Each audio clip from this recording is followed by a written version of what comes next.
Maybe you can hum the theme song, won't hold it against you if you get parts wrong. While the memory's not too strong, there's a piece of you from a time long gone. So while these fuzzy warm feelings remain, question we ask is still the same. Is it a treasure or just plain lame? Is this still good?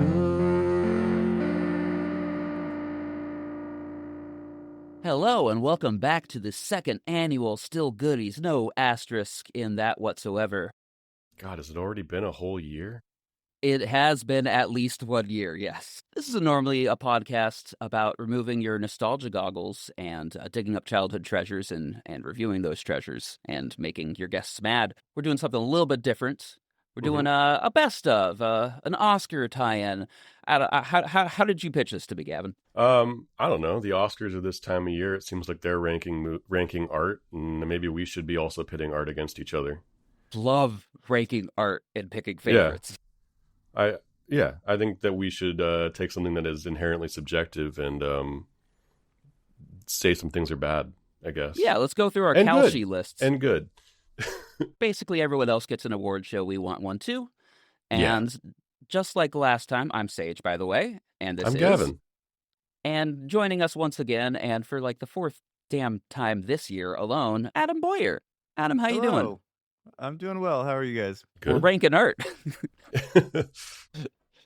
It's exciting stuff. So we're going to go through our top fives with some overlap. First, I do want to go through some of the categories, specifically the crafts that we are experts, another asterisk in. I want to talk about sound. I want Gavin to talk about cinematography a little bit. And Adam, Sure, why I'd not? love for you to talk a little bit about the writing of the year, which now that I've said it out loud seems like a much bigger task. Yeah. Are we also Crap ranking that our actually crafts? matters. Yeah, I was going to say, are we also ranking our crafts? Well, yeah, Film we're just survived giving it an for, order of 30 importance. years without sound. Sound, Damn, cinematography, shots writing. fired. Okay. I would argue that a lot of films have gone at least 100 years without writing. So, Wow. In the future, we may not need human input at all. So maybe while we're even still some in of the an era, films on your list. while we're still in an era with human input, let's talk about what that input looks like, right? You're getting better and better at segues, buddy. Especially when you point out what I'm doing. That's what makes them sing. All right, which craft is most important? What should we talk about first? No. No? Let's just go with you first because you're already talking. All right. Yeah, no, I wanted to talk about the year in sound because it's very exciting. I joined CAS this year, Cinema Audio Society, and that Was means that I've an gotten applause, I hear? Wow, It's cool. It's definitely not. You're thinking of the ASC. But this is that for sound. And the consequence of that is that I've gotten to go to a lot of screeners that are not just the best sounding films of the year, but shown in good theaters with the actual people making those decisions, and sometimes even the directors if they're not busy enough that they could just talk about the sound of their movie. Mhm. One of two movies usually wins sound. If there is a movie about sound, it'll usually win. That's Sound of Metal. It's my favorite film of that A year and an great incredible sounding sounding movie. film. Yeah. I very rarely had something nominated for Best Sound that I just didn't think was a well-mixed movie, with the exception of Interstellar. Was the artist up for it? The artist was definitely not up for... Well, that was at a time where like sound mixing and sound editing were separated, and one of those typically means Foley in the mind of the voter. So it's entirely possible. I am of the idea that putting Best Sound together is just a better idea, because people already just didn't know the difference, and it's just whatever comes out of your sound separate from score, that is what we're voting on with Best Sound. The second thing that often wins is just a car movie, and F1 won at the Cinema Audio Society. I mean, and okay, so this year it's really up against between F1 and Sinners. I think Sinners is going to win. Like on a broader non-sound focused audience, that is the movie with the most sound. It is about sound.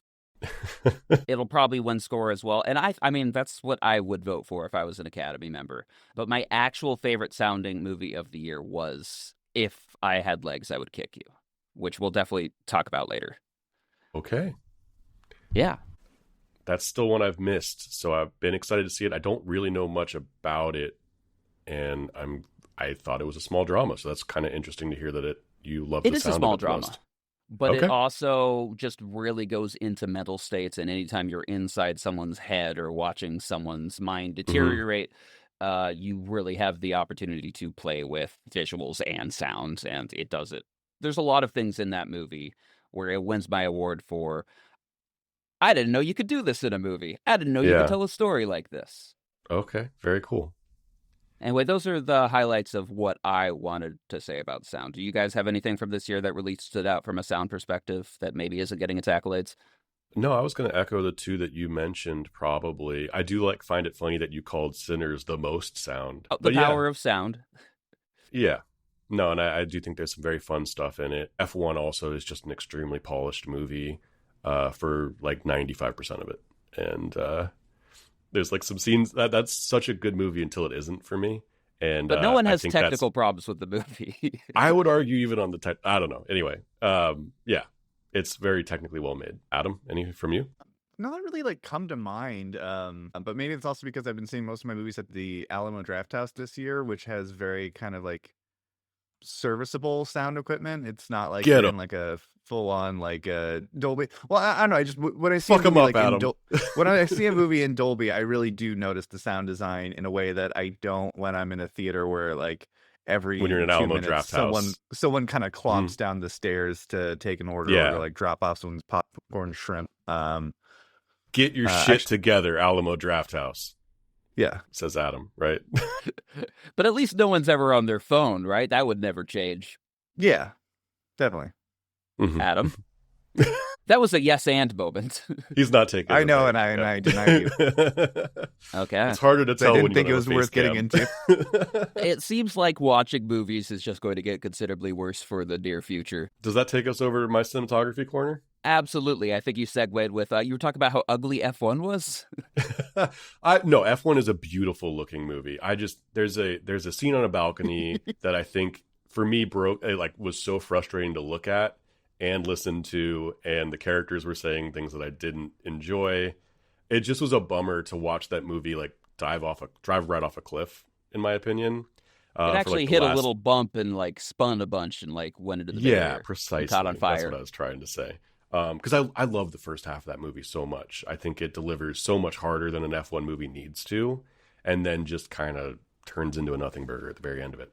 But all that to say, it does deserve a shout out for best cinematography up until that point. I think Sinners is another movie that looks incredible for 90% of it, but there happens to be this large chunk in the middle where they're in a car, and it just looks like the most VFX heavy, boring kind of looking thing for way too long, and it kind of takes it out of the running for me.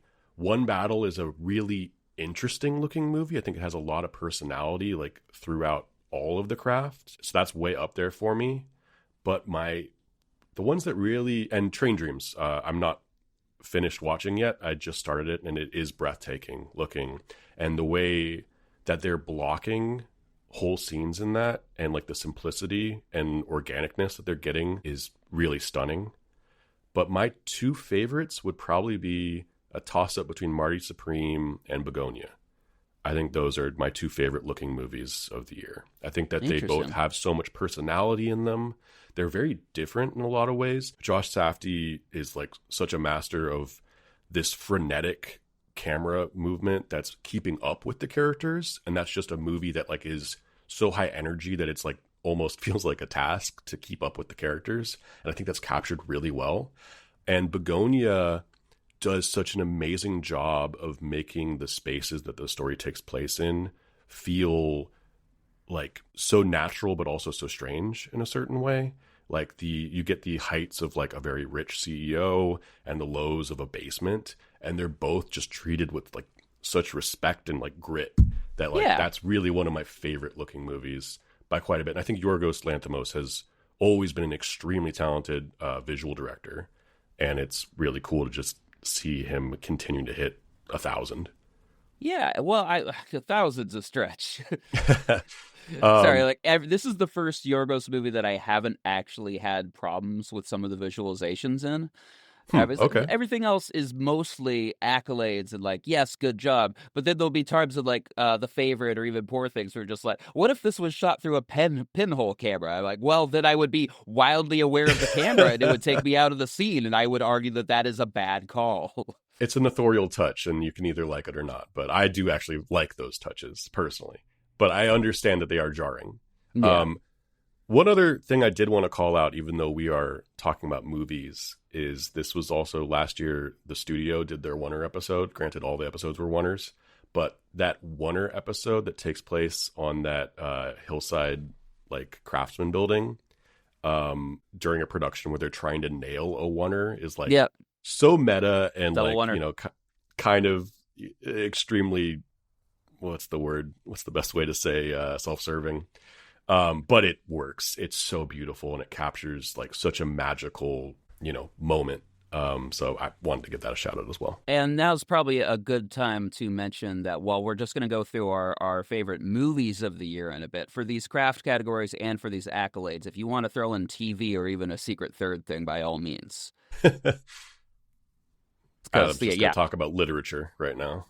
What was your best I've been shot? playing a lot of Super Mario 64. My Let me tell you about favorite that. Sunday comic. What's great about Super Mario 64 is you get to be the cinematographer. Yeah. Well, you get Lakinti's to work direct the really little is guy in the cloud. unvalued by the... Sorry, what's that? You get to direct the photographer? Is that what you're saying? Okay. Gavin, does anyone use the Lakitu method of holding a camera on a fishpole while floating in a little cloud? I think Yorgos did that in Poor Things. I think that's mostly been phased out, but VistaVision had a comeback this year too, so we'll see. But I want to fill in the audience in a thing that they'll never get to see, which is that every couple of minutes, Adam is updating his bio in this video chat with things like has beef with Alamo and has not seen Train Dreams. So I very much appreciate the little jokes he's leaving just for us. Adam, I may occasionally read those out, but probably they're just for us. Sounds good. Adam, as the writer of many unproduced screenplays. And two produced. Hell yeah. That's twice as many as me.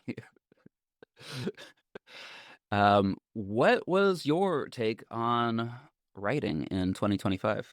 Yeah, I mean, I feel like this was a pretty good year. They're kind of the usual suspects that people are talking about, but I think if I had to pick one movie where I think the screenplay really stood out, I would go with Zach Cregger's Weapons. I feel like that is just such an underrated little script. Little sounds like I'm speaking ill of it, but like yeah, I'm literally Adam belittling belittling. But I do think it's just very impressive how Zach Cregger kind of creates tension in that movie and mystery, and also how he kind of, the structure of that movie is very unique, and I feel like you're going to see a lot of people ripping him off in the years to come, probably for myself included. Just the way that movie kind of jumps focus to kind of avoid a lot of like traditional pitfalls that like a horror movie would. If folks haven't seen it, the movie takes place over various periods of time, and it keeps jumping around in time, jumping from character to character. And kind of anytime the movie runs into a wall where like a character's going to get killed, or there's nowhere else to go, it'll just kind of surprise you by completely changing focus, completely shifting. Sorry, I'm shifting in my chair as I said that, and I have a very squeaky chair. Let me say it again. The movie, completely shifts focus, jumps backwards in time, sometimes forwards in time. It always kind of keeps you on your toes, and you're just really excited for every new segment because you're like, "Who am I going to follow now?" At one point, you think you know who the protagonist of the movie is, and then suddenly you're spending 15 minutes with this, wild tweaker guy who's just not at all the type of character you would see in a movie like this, and I think it's just really inventive and fun, but also, very like thoughtful and empathetic too. It's not just a ride. I think that's something I really love about Weapons, is that it's really shocking and exciting, but it does have something to say, and it does kind of paint these characters with a very like emotional brush. They're not just meat. They're not just like fodder to get stabbed or blown up in like a fun, interesting way. He wants you to care about these people. He's got and that I think, too, but yeah. Yeah, and you will have fun, I think, when certain people get killed. But it's not like, sorry if this is on your guys' list. It's not The Monkey where like the point is that watch this person get, Final uh, Destination. yeah. Well, I In mean, the- I will also say I think Final Destination is a fun movie. It didn't quite make my list, but yeah, so I would shout out Weapons. It's not the type of movie that's going to get picked by like the Academy, so I think that's why I wanted to mention it. And Sage, you're muted, just so you know. Oh, that would explain it. I was saying that well, fine, I'll take off my best Final Destination movie awards, which was going to go to The Monkey, even though we did have my favorite Final Destination movie this year. Yeah, it was a good year for Final Destinations. It was a pretty fun year for horror. I think it might just be I'm getting more into horror movies. I made a big push last October to just watch a bunch of classics and like do my 30 days of Halloween, which I've never actually done before. And I've got a new appreciation. I still don't just like any horror movie that people want to go see. But yeah, getting there a little bit. We were just talking about Together, which doesn't even make my top 5 of the horror movies of the year, but I thought it was really good. That's one I still really want to see. There's a lot of these, like as soon as they're out of theaters, it feels like I'm hoping I'll get another chance. And it doesn't always happen. I don't think Together is going to get onto screens too much. Oh, to see again in a theater. Yeah. I don't think that. I think that was your only shot with Together. Yeah. All right. So it's time. We're gonna go through our top 5s of the year. All that fanfare. Where did it come from? Those trumpets. And when we have overlap, what we're going to do is we're going to hold off until the person who has it higher on their list is talking. And you could sub in something else. For instance, I'm going to start with my number 5 of the year. And if anybody else has it on, you just tell me and we'll wait for you. And I'll get the chance to talk about something else. And my number 5 is Marty Supreme, which I feel like that's on a little higher Gavin's up on side. my list. Great. Then on my list is The Secret Agent. Wow. Okay. Which is my new number 5 of the year, because we're not allowed to like the same Yeah, you thing. can say number 6. It's fine. It's my number 6. This is a flawless system. So I absolutely loved Secret Agent. I felt completely transported to another time and another place in a way that I don't think I really have since Roma, or even to compare it to another more famous Brazilian film, City of God. I don't like this movie as much as City of God, but I don't like any movie as much as City of God. Yeah, Very City of few. God's pretty up there on the City of pantheon, God is yeah. absolutely a masterpiece. I'm excited to watch Secret Agent over and over. But there's just something fantastic about being stuck in that world. I don't love all the diversions that it makes, although I do appreciate that there's a part of that movie where you just hang out with a severed leg. There's a whole running thing. There's a whole bunch of real events from Recife. I think it was in Recife in the 70s of just like, yeah, there was a shark that they caught and it had a severed leg in it. And it was a huge national news item that was part of a distraction campaign from some of the politics happening. And there'd be all these things that everyone knew at the time were distraction campaigns. I also loved living in the movie theater during that time. And I love how they play with the present versus past things in a way that I think worked a lot better than last year's Brazilian offer, I'm Still Here, a movie that I very much love as well, but definitely have more problems with. Either of you guys see Secret Agent? Yeah, I saw it. It wasn't as high up on my list, but I was pretty taken with the storytelling and pace in a lot of ways. A lot of what you're talking, it's such a movie that is so stuck feeling. Like it's this person in this place that knows they're going to have to leave. They have a job that they're hoping they can do before they go, but like it's such a pause of a film. And with that, there are these like wonderful little, I wouldn't call them vignettes, but like these locations kind of have their own story that was really interesting. The gas station with the dead body in the beginning was I hadn't seen anything like that on screen in quite some time, and it felt like a new wave movie. And I wonder if that's part of a movement that's happening down there or not, but like it was something that you don't get to see as much, and it was really cool getting to see that on a big screen especially. And I have not seen it. Sounds boring. It's very much not boring. Should be in English. It is a 2.5, Wow. sure. Should be short and in English, then I'll watch it. Damn. Jesus Christ. Is a Green Lantern in it? Then I'm not bothering. Is there a No, Green Lantern in it? I don't know. Pablo Escobar is this. I don't know. There's a lot of Green Lanterns. Wagner Moura could end up playing one of them. I wouldn't be surprised. Yeah, It I'm gives surprised he's not real in the Green MCU Lantern yet. energy, to be honest. Yeah. Also, a Brazilian Lantern would be great and would take a lot of showers every day. Do you not know this? Brazilians take the most showers of anyone on the planet. I mean, it's probably Is- sweaty there. Yeah. Yeah. That makes sense. This is what they call good racism. Plus, they're always fucking. Wow. Yeah, they're always fucking. And that little sand that they put on all their food, I'm sure, like, gets on their skin as well, and they have to wash it off. Farofa's disgusting. Come at me, Brazil. Okay. My only real problem with the secret agent is that it is called the secret agent, because you keep waiting for a secret agent to appear or any sort of spy shit, and it's about I mean, he's it's doing kind it. of It's just corporate very espionage low stuff, stakes. but but it Yeah. should not be called secret agent, and it's not even like a mistranslated title. Do we know? That is Oh, I what was it going to is. ask. Yeah, Okay. no, it's O Agente Secreto or something like. Yeah, it's like the movie No Other Choice. It's like he clearly has other choices. Yeah, Well, I don't even know if there is value in sentimentality. Also, That what's a Marty Ciroc? guy's not very supreme. He kind of struggles and is pretty insignificant. We could go through all of them. All right, what is our clockwise? Who goes next? I'm wondering if mine, number 5, is also on anyone else's list, which would be one battle followed by many more. I don't have a single battle on my list. Wow. That is also not on my list. Dang. Okay. Well, I did enjoy it. I just Yeah, we I all only liked seen it once. the movie? I enjoyed it. It just didn't quite. I liked it quite a bit. This was actually my number 4. I did a little reorganizing right before we No reason to started buddy this. yes and tell us this.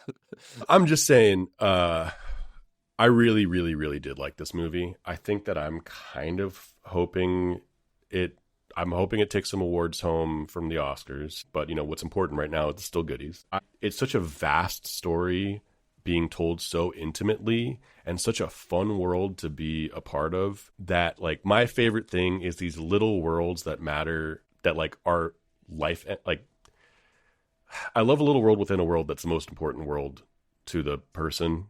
And that level of importance and survival is really well told in this. There's so many fun little side stories that are also everyone else's in their most important moment of their entire life. And they're all just kind of running into each other at full speed, kind of clumsily. And I really just enjoy that energy that this movie has. Benicio del Toro is like this gifted freedom warrior. There's the whole sisters of I forget what they're called, the Christmas Avengers. There's all these like little worlds within this like silly fabric that just the energy is just astounding in this film.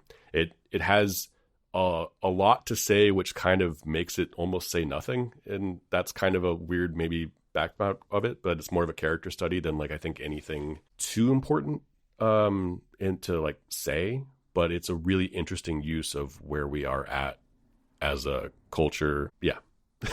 Very messy way of saying that, but I enjoyed it a lot. I think so. We all liked it. What kept one battle after another from being higher up on my list? I do really feel like we needed to check in with Tiana Taylor's character, not just from an audience reward perspective, but just from narrative. From like, there's 4 different arguments I could give for being like, why don't we have a scene with her? Why are you withholding this from us? But when we get that Tiana Taylor spin-off movie, that's P.T. Anderson's definitely going to make upon request. I've heard that argument before. I kind of disagree. I think that it's important that she's a ghost, and it's important that like Wait, she was a ghost the whole time? That We don't know. wildly changes my read about the film. I thought she was a real human being. I think that it's an the important whole to have time. this powder keg that goes off that is Perfidia. What's her name? Perfidia Beverly Hills. Perfidia Beverly Hills. The idea that all this is happening in the aftermath of someone who was more about revolution as an act than revolution as a means to something, I think was really fun. And watching the daughter have to grow up in the shadow of that and deal with it, along with Leo's character losing his way. I think if you bring her back, it changes those moments in a way that I don't think strengthens them. I don't even want it interweaved. I would have settled my version as an auteur if I was directing one battle after another. Would have literally had her in a classroom in Cuba or doing some of that revolutionary stuff, just as a scene in the ending montage or something. I was waiting for that so much. But my biggest problem with One Battle Another is not its fault at all. And it is just that none of the political movies this year hit for me. Anything that was taking the very real world problems that we have and just translating in the screen in whichever way they did it. I have never relied on movies more for escapism than I have this year. And I should be able to, I think even a couple years ago, I could have watched this movie or Eddington Eddington should be made 10 years from now. It's wildly irresponsible to make that movie just 5 years after the events when they're still somehow, when January 6th and COVID are somehow still being litigated. Sure. Even Bugonia is just God, I am dealing with this shit on the news, on the internet, and I cannot untangle my own anxiety to watch whatever you're showing me. Again, these are not the fault of the movie, except for Eddington, which is wildly irresponsible to make. Fair enough. Adam? All right, so my film is a movie very not clumsily titled Wake Up Dead Man, a Knives Out Mystery. That is higher on my list. Okay, so I guess if I'm going to my number 6, then I'm going to have James Gunn's Superman. Ooh. Wow. Superman. Okay. I've never been a big fan of Superman. I don't even love the Richard Donner 70s movie. I hated Man of Steel. Sure. But this movie just absolutely worked for me. It made me finally care about the character. I cared about the romance. Politically, yeah, this movie, can't truly make a stand because it is a movie, made for young families and man children. Politically, it's a little bit of a Yeah, it takes a bigger swing in that world than I thought it would, to be honest. Yeah, clumsily, but yeah, what this movie has is that it just doesn't really care about lore or the kind of normal superhero baggage, and just wants to tell an interesting story about character. And I think this would also be one that I would consider for an adapted screenplay, just because the movie is just really economical with how it gets to the point, how it sets up these characters, and it's just a lot of fun.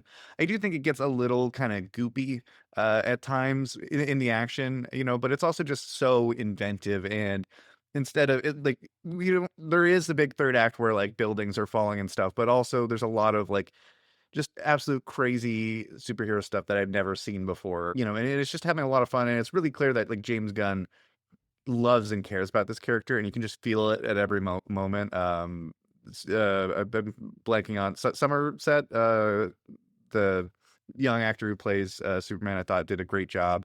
I need to look up his name because it's not Corn Sweat. There we go. Yeah, more Kansas than Corn Sweat.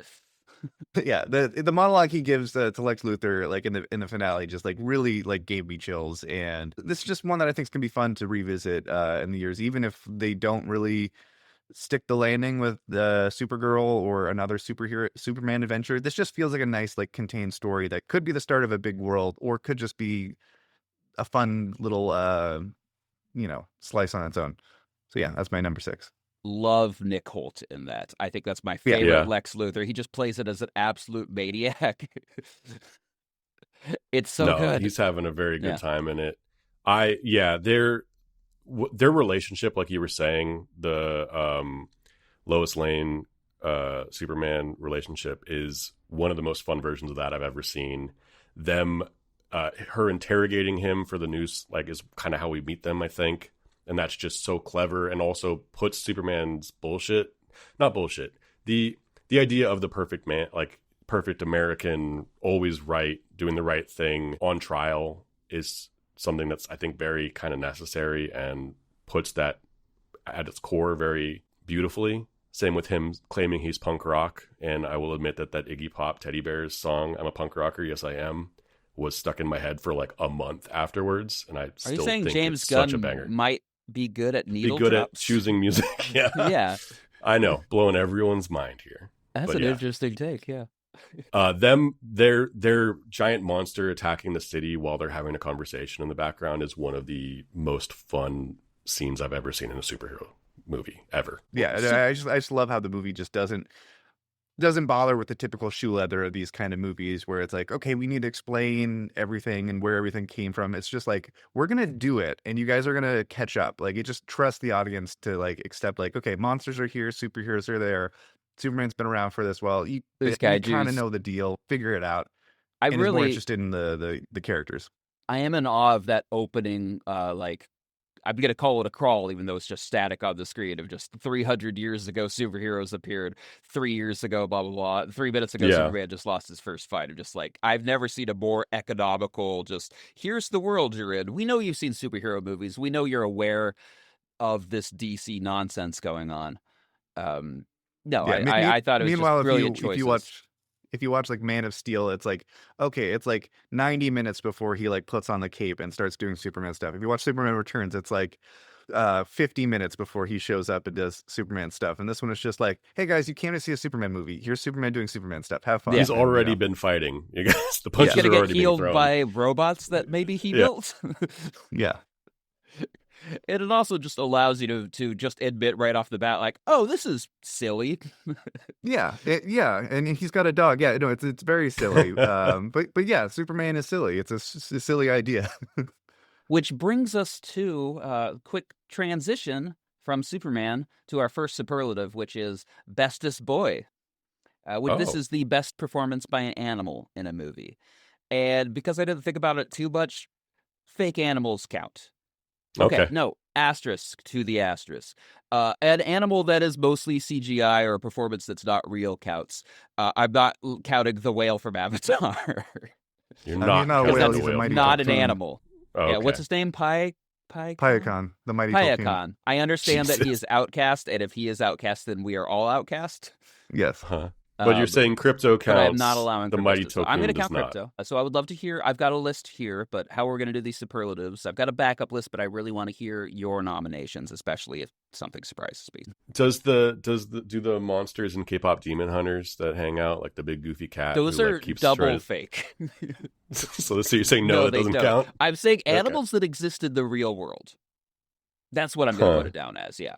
So the monkey, because it's a doll and not a real monkey, Right, not an doesn't animal. count. Okay. Well, I'm going to say this mainly just because you took my answer, which was crypto. So since I can't say crypto, I'm No going one said to crypto. Say... You can say crypto, Adam. You can say crypto. Oh You well, can no, claim it's it right now. too late. I'm saying the chicken jockey from the Minecraft movie Wow.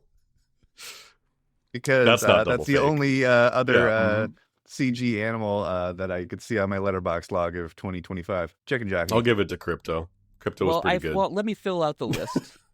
Okay. Because we have the cat and caught stealing, which is a very good cat. Very, very pretty cat. I spent that whole movie just wanting to touch that cat. Mhm. We also have the cat and secret agents with two faces.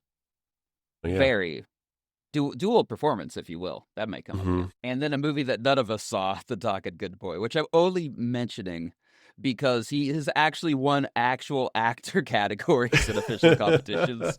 Wait, sorry, I have to change my answer, but I don't remember what he's called though. The film is Blank and Predator Blank. Badlands, and Okay. it is Yeah. the little cute monkey guy whose name Also, I don't not remember. a real animal. I feel like you're not listening to me. Yeah. Wait, do these things matter? As it stands right now, I'll give it to crypto. Okay, Adam? I'm saying Deck from Predator Badlands. Well, I'm going with the cat and caught stealing, but we're going to give it to crypto because that feels like what Adam would say if he wasn't trolling me.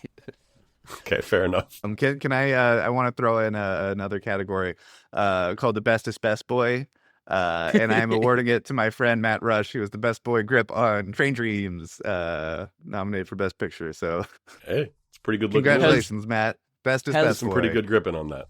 Has He that did. one He not helped been grip renamed? the shots with the tree falling and all that. You know. Mm-hmm. Sage, what's Number your four? 4.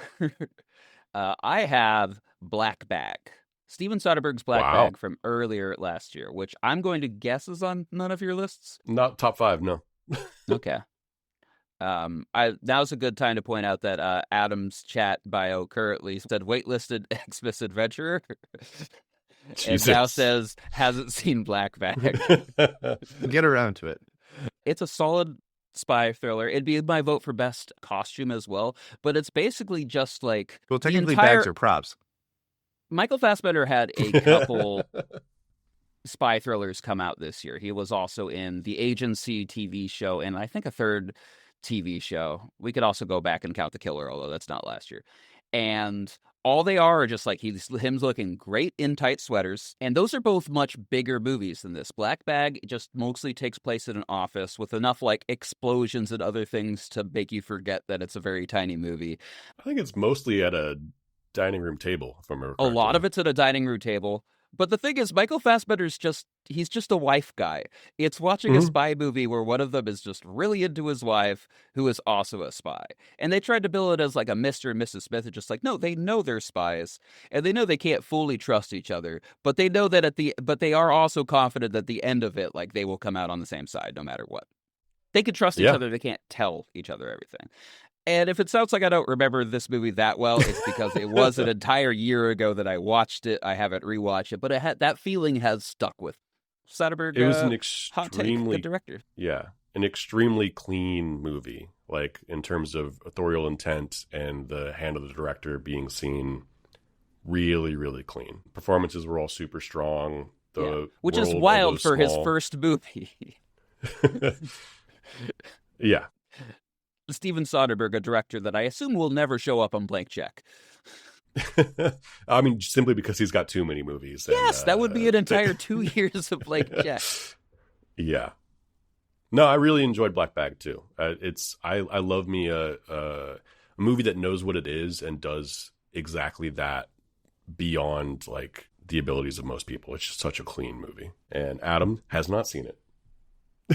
Not yet. I wanted to. I don't know. I do enjoy a still good can. spy movie, but I got to be in like that right mood, for like it's like a cold autumn day, You just like It Something turtlenecks alone. Yeah, where you're yeah. wearing a Yeah. nice turtleneck. Yeah. Everyone has a I good get fit. that. It's the second best whodunit of the year as well. All right, so on to my number 4. Yes. I'm gonna say the Ballad of Wallace Island, which I'm What is assuming you that? guys- I had not heard of that movie. The Ballad of Wallace Island is this great little indie comedy. It's kind of a three-hander. Carey Mulligan's the name that you probably would have heard out of the cast. Although there's also Tim Key, who's been on that little British show, wherever Taskmaster. He's really great in that as well. I loved Taskmaster and the Thunderbolts. I wish he was in it more. Okay.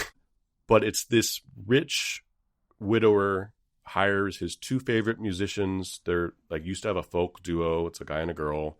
They've since split up and haven't played together in years. And he hires them both separately to come play a private concert on his island.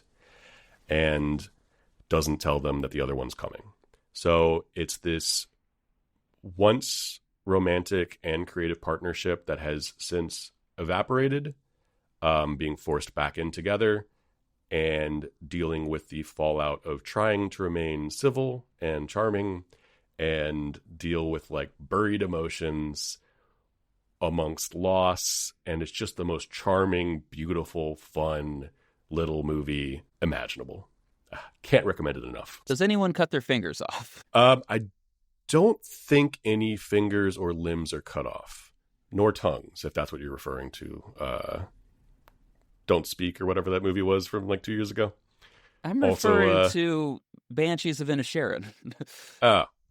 Yeah, no donkeys were harmed in the making of the Ballad of Wallace Island, I believe. But really good movie. Highly recommend it. All right. Go see it. The Wall Street Sounds Journal calls cute. it a fresh, big-hearted comedy. So That almost says nothing. Way to go, whatever newspaper that was. What the Wall Street? Okay. I haven't heard of them. I don't know. all right, my Adam, number what you 4 got is going The on? Naked Gun. Yeah. Naked Gun. Is that on anyone else's list? It's on my top 10. It was not on my top 5. Yeah, 4th and a quarter, if I remember correctly. yeah. This feels I kind wish of a they'd little kept silly going. having it so high up, but I I just really enjoyed The Naked Gun. I've watched it twice. It held up. There's so many great little like jokes. It's like the kind of movie where you could just have fun, like going to the IMDb quotes page and just reminding yourself of like, oh yeah, that joke. It's got some of my favorite lines of the year, and it's just like it's so refreshing to see a big comedy like this. And I know it's a little sad that it has to be a recognizable IP in quotes, Yeah. even though it has nothing to do with Naked Gun aside from like a couple, references. You could just call this like cop movie starring Liam Neeson and it would be the same movie. But it's still just so nice to see a big studio comedy where, it's doing jokes that you couldn't do on a TikTok or like an Instagram reel. And it's using the language of cinema to make you laugh, and it was just a delight to see in a crowd. I saw it at the Regal LA Live, which is right next to the crypto arena, and when the climax of the movie takes place at Ponzi Scheme Arena, I got a huge laugh from that crowd. So Pretty good. That was I just hope wildly the big success of this movie means more movies like this will get made, and it's directed by Akiva Goldsmith, the Lonely Island fame, who's also made some of my Akiva favorite movies. Schaffer. Not Akiva Goldsmith. Akiva Goldsmith can get fucked. I hate Akiva Goldsmith. Yeah, that's why I had to not let that slide. Thank you. Yeah, sorry. He has Akiva brought that up on Schaffer- multiple podcasts, by the way. Yes, Akiva Goldsmith is my enemy. Akiva Schaffer is my idol. Made one of my favorite movies of all time, Hot Rod. And It's really a spectrum of Akiva. Naked Gun. Also, Pamela Anderson, I think, is also worth shouting out. She's never really someone I've seen as like an actor. She was always just like a professionally famous person growing up, and she absolutely crushes it here. Just really gets the joke, is just so like unafraid. There's a bit in the movie where she has to like sing jazz that is just so funny. Just really love The Naked Gun. Yeah, absolutely the hardest I laughed in theaters this year. Now, I will say, have either of you seen Falcom Hall? No. I have not. My fiance really wants to see it. Candace would love it. Like, absolutely. But even without knowing or caring about any of the period lore that it's kind of a parody of, it is just absolutely, it is British Naked Gun. It 100% works. And just like Naked Gun, any of them, some of the jokes are dumb and you wish they weren't in there, but they can't make it for everyone. No, good movie. I didn't get to see it in theaters, otherwise it might be there. They kind of share a spot on my list. I didn't put it on my top 10 because of recency bias, because I saw it last night. I missed it in theaters, and I haven't actually... it was one of those ones that I was so bummed about missing it in theaters, because it actually kind of had legs, too. I really thought I'd actually have a chance to see it, and so I think I'm still a little butthurt that I didn't see it. Yeah, that's a good, specifically a crowded theater movie where you get to feed off of other people's laughter. I want to put an accolade in between every single 5, 4, 3, 2, 1. So keeping on that, this is going to be best performance by a shotgun in a movie. Does anyone have any nominations for this? I have a nomination because even though we saw it in 2026, but technically it came out in 2025. So I'm going to nominate the shotgun in Gus Van Sant's what was that movie called? Dead Man's Wire. Dead Man's Wire. Yeah, Dead Man's Wire. Okay, Very I prominent even forgot shotgun. about that. It's in basically every scene of the movie. Yeah, good shotgun. Good performance. Good shotgun. I forgot that was technically a 2025 movie. I know Marty Supreme's got a pretty good shotgun through a door sequence, if I remember correctly. Yeah. Neither of those were on my short list, so that's good. All right, I have shotgun falling out of a closet in The Monkey. Oh, that was very fun. Yeah. I have, and apologies if any of these aren't actually shotguns because I'm going off of memory. Was it a shotgun in Begonia when the brother? Oh, it was. Yeah, that was deeply affecting. That was an explosive performance by a shotgun. Yeah, that was a lot. It's not a shotgun. It's a like a AR-15, but otherwise they would say the giant Dream floaty gun and weapons. Yeah, right. A movie that earlier I was saying was really subtle. And then I also have shotgun in Falcom Hall. It's freaking great. They all go out to a hunt with shotguns, and Damian Lewis, you will not believe the things they make Damian Lewis say and do in this movie. Gets shot with a errant shotgun, but it turns out that he has a little metal stopwatch, a pocket watch that has stopped the single bullet from the shotgun, and he isn't dying after all. And then he just gets shot by a second shotgun. It's such a good show. Those sound pretty fun. It's pretty good. I would personally, I know we're gonna vote on it, but my sneaky winner is gonna be the daughter from She Rides Shotgun, because she's just riding shotgun that whole movie. Did anyone see She Rides Shotgun? I don't remember Good it movie. existing. Want to make certain it matches. I probably wouldn't if my ex and I weren't such big Taron Egerton fans. It's really just him as the only person that you'd recognize, but he's just Aiken father, just released from prison, has to take his daughter on an emergency road trip, and it feels very small, and then the action scenes happen, and you're just like, where did they get this money from? This car chase is still going on and has more than 2 cars in it. It's what is kind of how Novocaine would just get really big at times, and you're like, oh, okay, so this did cost more than $3 million. I'm gonna have to go with Begonia on that. I'd forgotten that specific moment, but that was crazy. That is one of the most affecting moments I've seen in a movie in a while. That movie was was just deeply affecting. It was way darker than I expected. Like you said, it's way too current feeling, even though it's a remake, which is crazy. It's just that was such a frightening film for the run of it. And yeah, although the monkey is up there for sure. I'm going the monkey.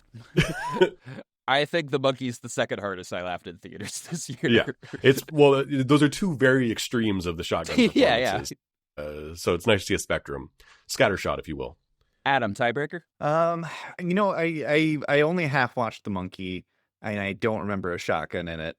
I remember the pool thing from the monkey. That's the one image that kind of cut through my head. Some good deaths in it. But I also don't really remember the shotgun in Begonia. I feel like I remember someone getting shot, but it's I'll go the monkey. If you don't, I'll go the monkey because it's less realistic violence. If this jogs your memory in what I believe is a spoiler-free way, Begonia has 3 actors in the movie, and then there's a moment with a shotgun, and there are 2 actors in the rest of the movie. That's right. Okay, yes, I remember that. Yeah, I thought that would work.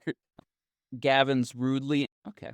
Well, my number 3. Let's choo our way to my number 3, which is Train Dreams. I love Train Dreams. I'm so coded to love Train Dreams. I think it's the best movie that Terrence Malick never made. It's a poem of a movie, and what the rest of the movies on my list are going to have in common is that there's just a lot of grace baked into them. It's people dealing with tragedy by I don't know how to describe grace, and that's why I let movies do it for me. Both Adam and I went to college in Washington on different sides, but this is a movie about how gorgeous Washington is.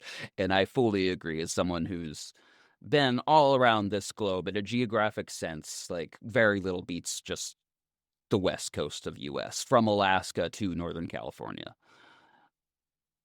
And yet you wound up in Southern California. Yeah. And I love all the mosaic stuff. Yeah. Well, they don't make movies that much. There's one Train Dreams every 5 years, or a Captain Fantastic, or other movies that I didn't get to work. Not a lot to say about Train Dreams, especially knowing that you are halfway through it, but I was just Adam astounded. hasn't started it. It's my best score. Adam currently his status is should have had breakfast. Sure. Yeah. Train Dreams, just absolute banger of a movie. No, I'm only halfway through it, like I stated, and I was watching it this morning, and I just didn't want to rush it because it is a really stunning piece and pace, and it's just beautiful looking. I 100% see where it would probably shake up my list a little bit, and that's the only reason why.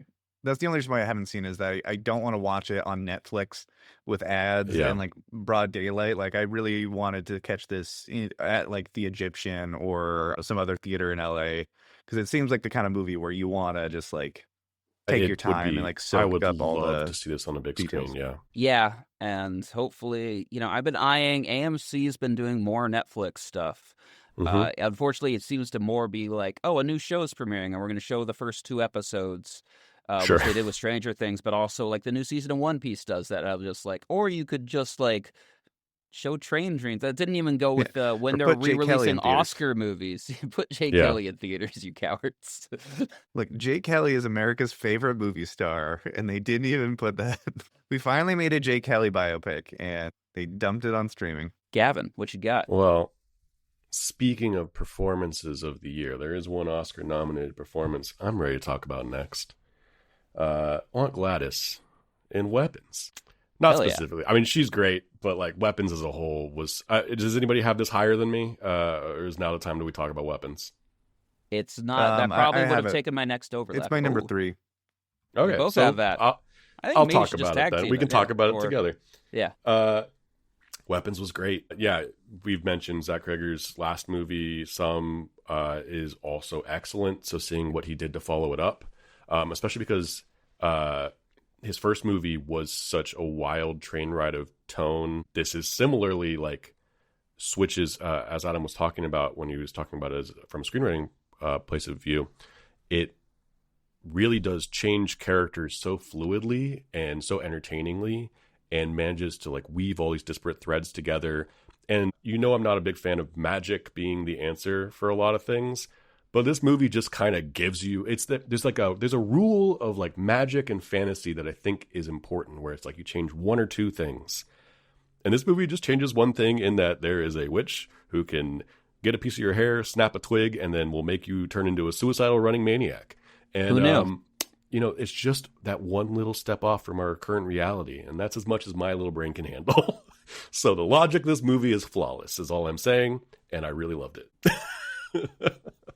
Adam, your piece. you want to talk about it too, since it's on your list as well? Yeah, Tag I mean, in. I already kind of mentioned, but I guess to talk about, I think it's like late enough that we could talk about Gladys, because I think most people have already seen Weapons. Sure, and, yeah. Spoilers for the all these marketing movies. really didn't mention that there's anything sort of like supernatural in this. Certainly not. It's not the type of movie where you think the twist is going to be, oh, a witch did it. Yeah. But it reveals that twist in a way that is just so fun. And, the performance, I'm neglecting the name of the actress, but she just kind of comes in one scene and you're like, who the fuck is this? What's Yeah. going on? And before you even know that she has Amy any sort of, like, Madigan. supernatural, yeah. But even before you know she has any supernatural powers, Deeply she's terrifying off. to begin with. Yeah.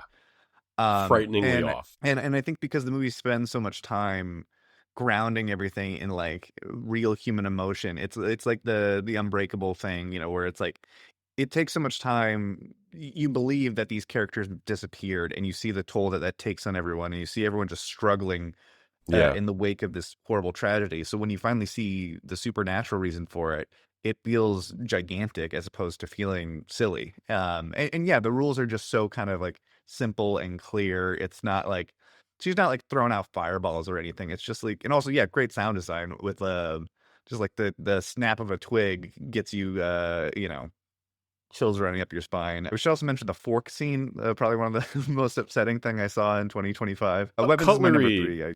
Cutlery making a lot of big swings in horror this year.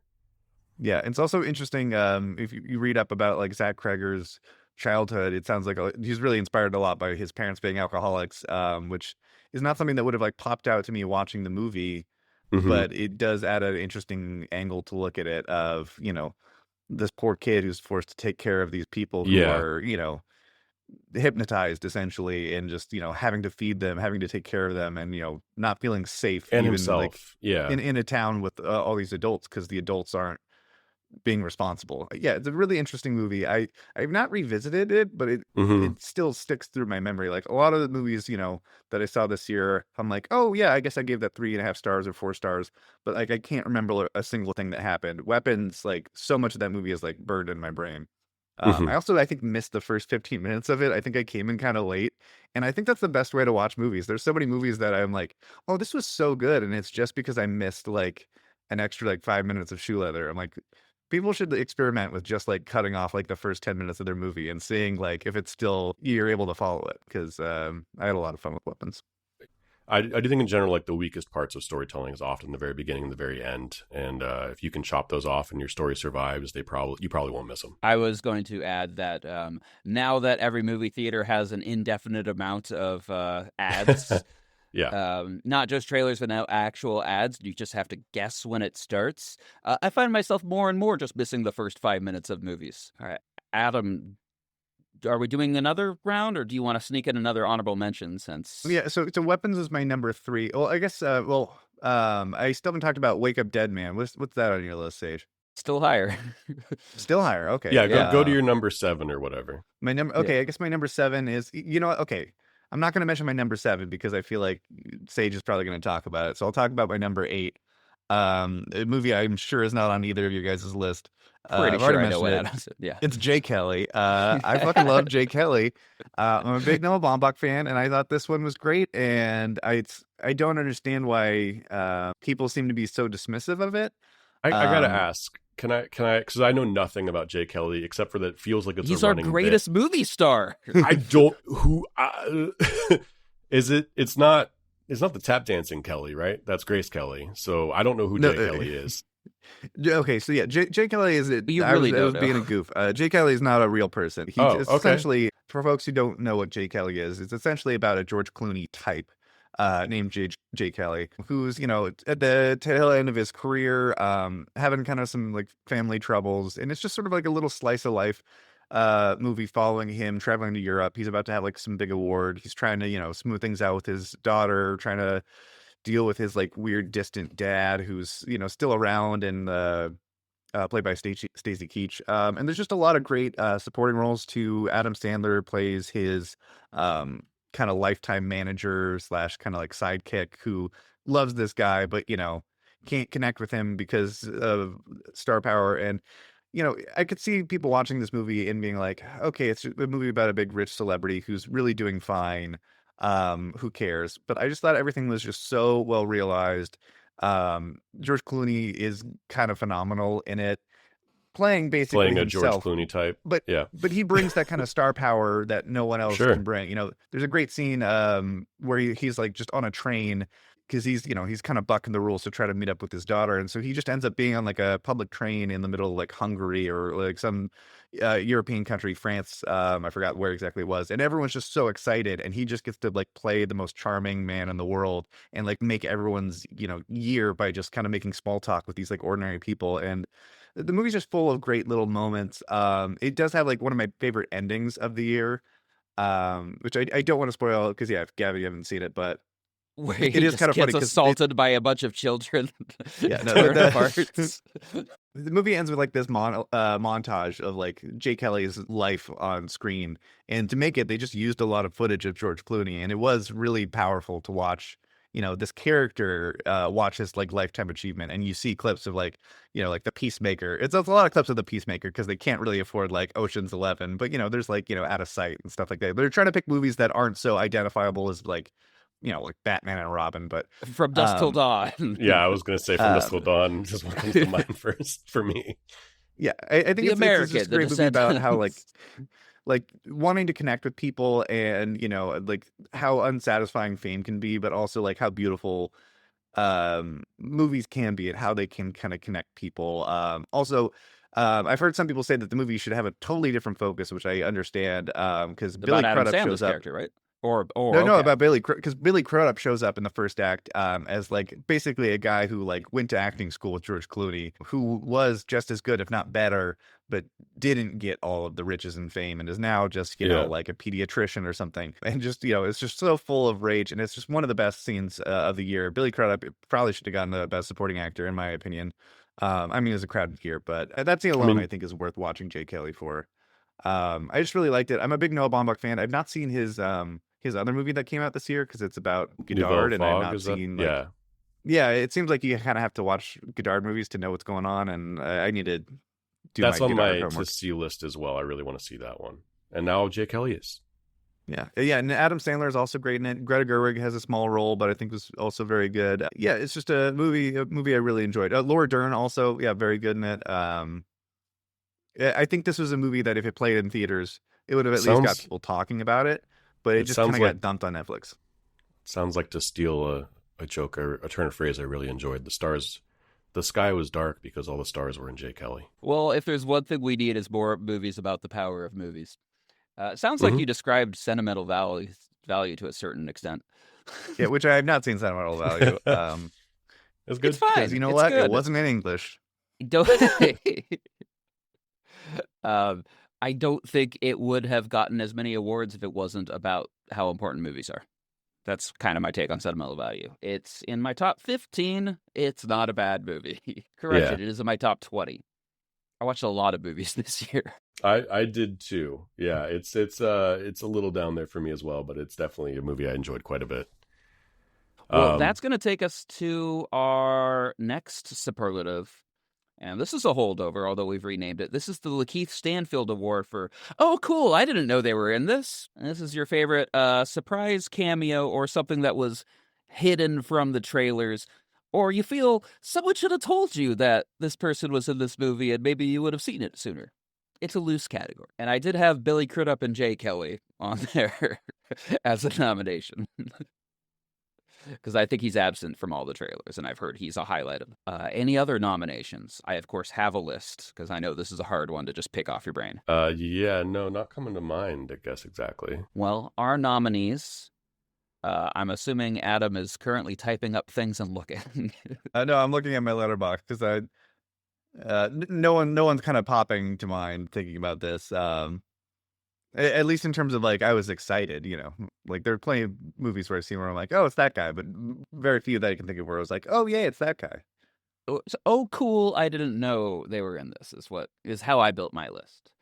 The nominees are Billy Crudup and Jay Kelly, Lakeith Stanfield, of course, in Roofman, Tom Hanks in Freaky Tales, Matthew Lillard in Life of Chuck.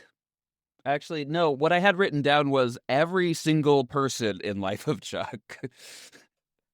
Because it's a lot of actor you like shows up and gives a short monologue and then leaves the movie. Bradley Cooper in Righteous Gemstones. And the winner is... Oh! What an upset. It's actually Lakeith Stanfield in Die, My Love. It's a lot of movies I've missed this year, it sounds like. I want to point out, because Gavin was confused when I brought this up earlier, the Lakeith Stanfield Award was not based on this year. It's based off of specifically how many times I have sat down to watch a random movie, not even something that I was super excited for. And Lakeith Stanfield just shows up at some point, like past halfway through the movie. Okay, I've got my pick. I'm gonna, and I think also you could rename this award the Judy Greer Whoa. Award for. Oh, hey, Judy Greer's in this, and I'm Long picking Walk. Judy Greer in The Long Walk. Okay. She shows up for like. Googling Judy Greer. Oh, yeah, she's in Weapons. No, Yeah. never mind. Wrong person. She's the one who keeps flashing Michael in Arrested Development. That's right. But has made Okay. a career, basically. I think there's multiple movies where she plays the stepmom who is married to Bobby Cannavale. Yeah, she Yeah, I see it. has a career of thankless roles, and I would say the Long Walk is like another kind of thankless role where she just has to show up and be like a distraught mom, but she just Yeah. absolutely crushes that scene. It's maybe the best scene in The Long Walk, a movie I liked but didn't love.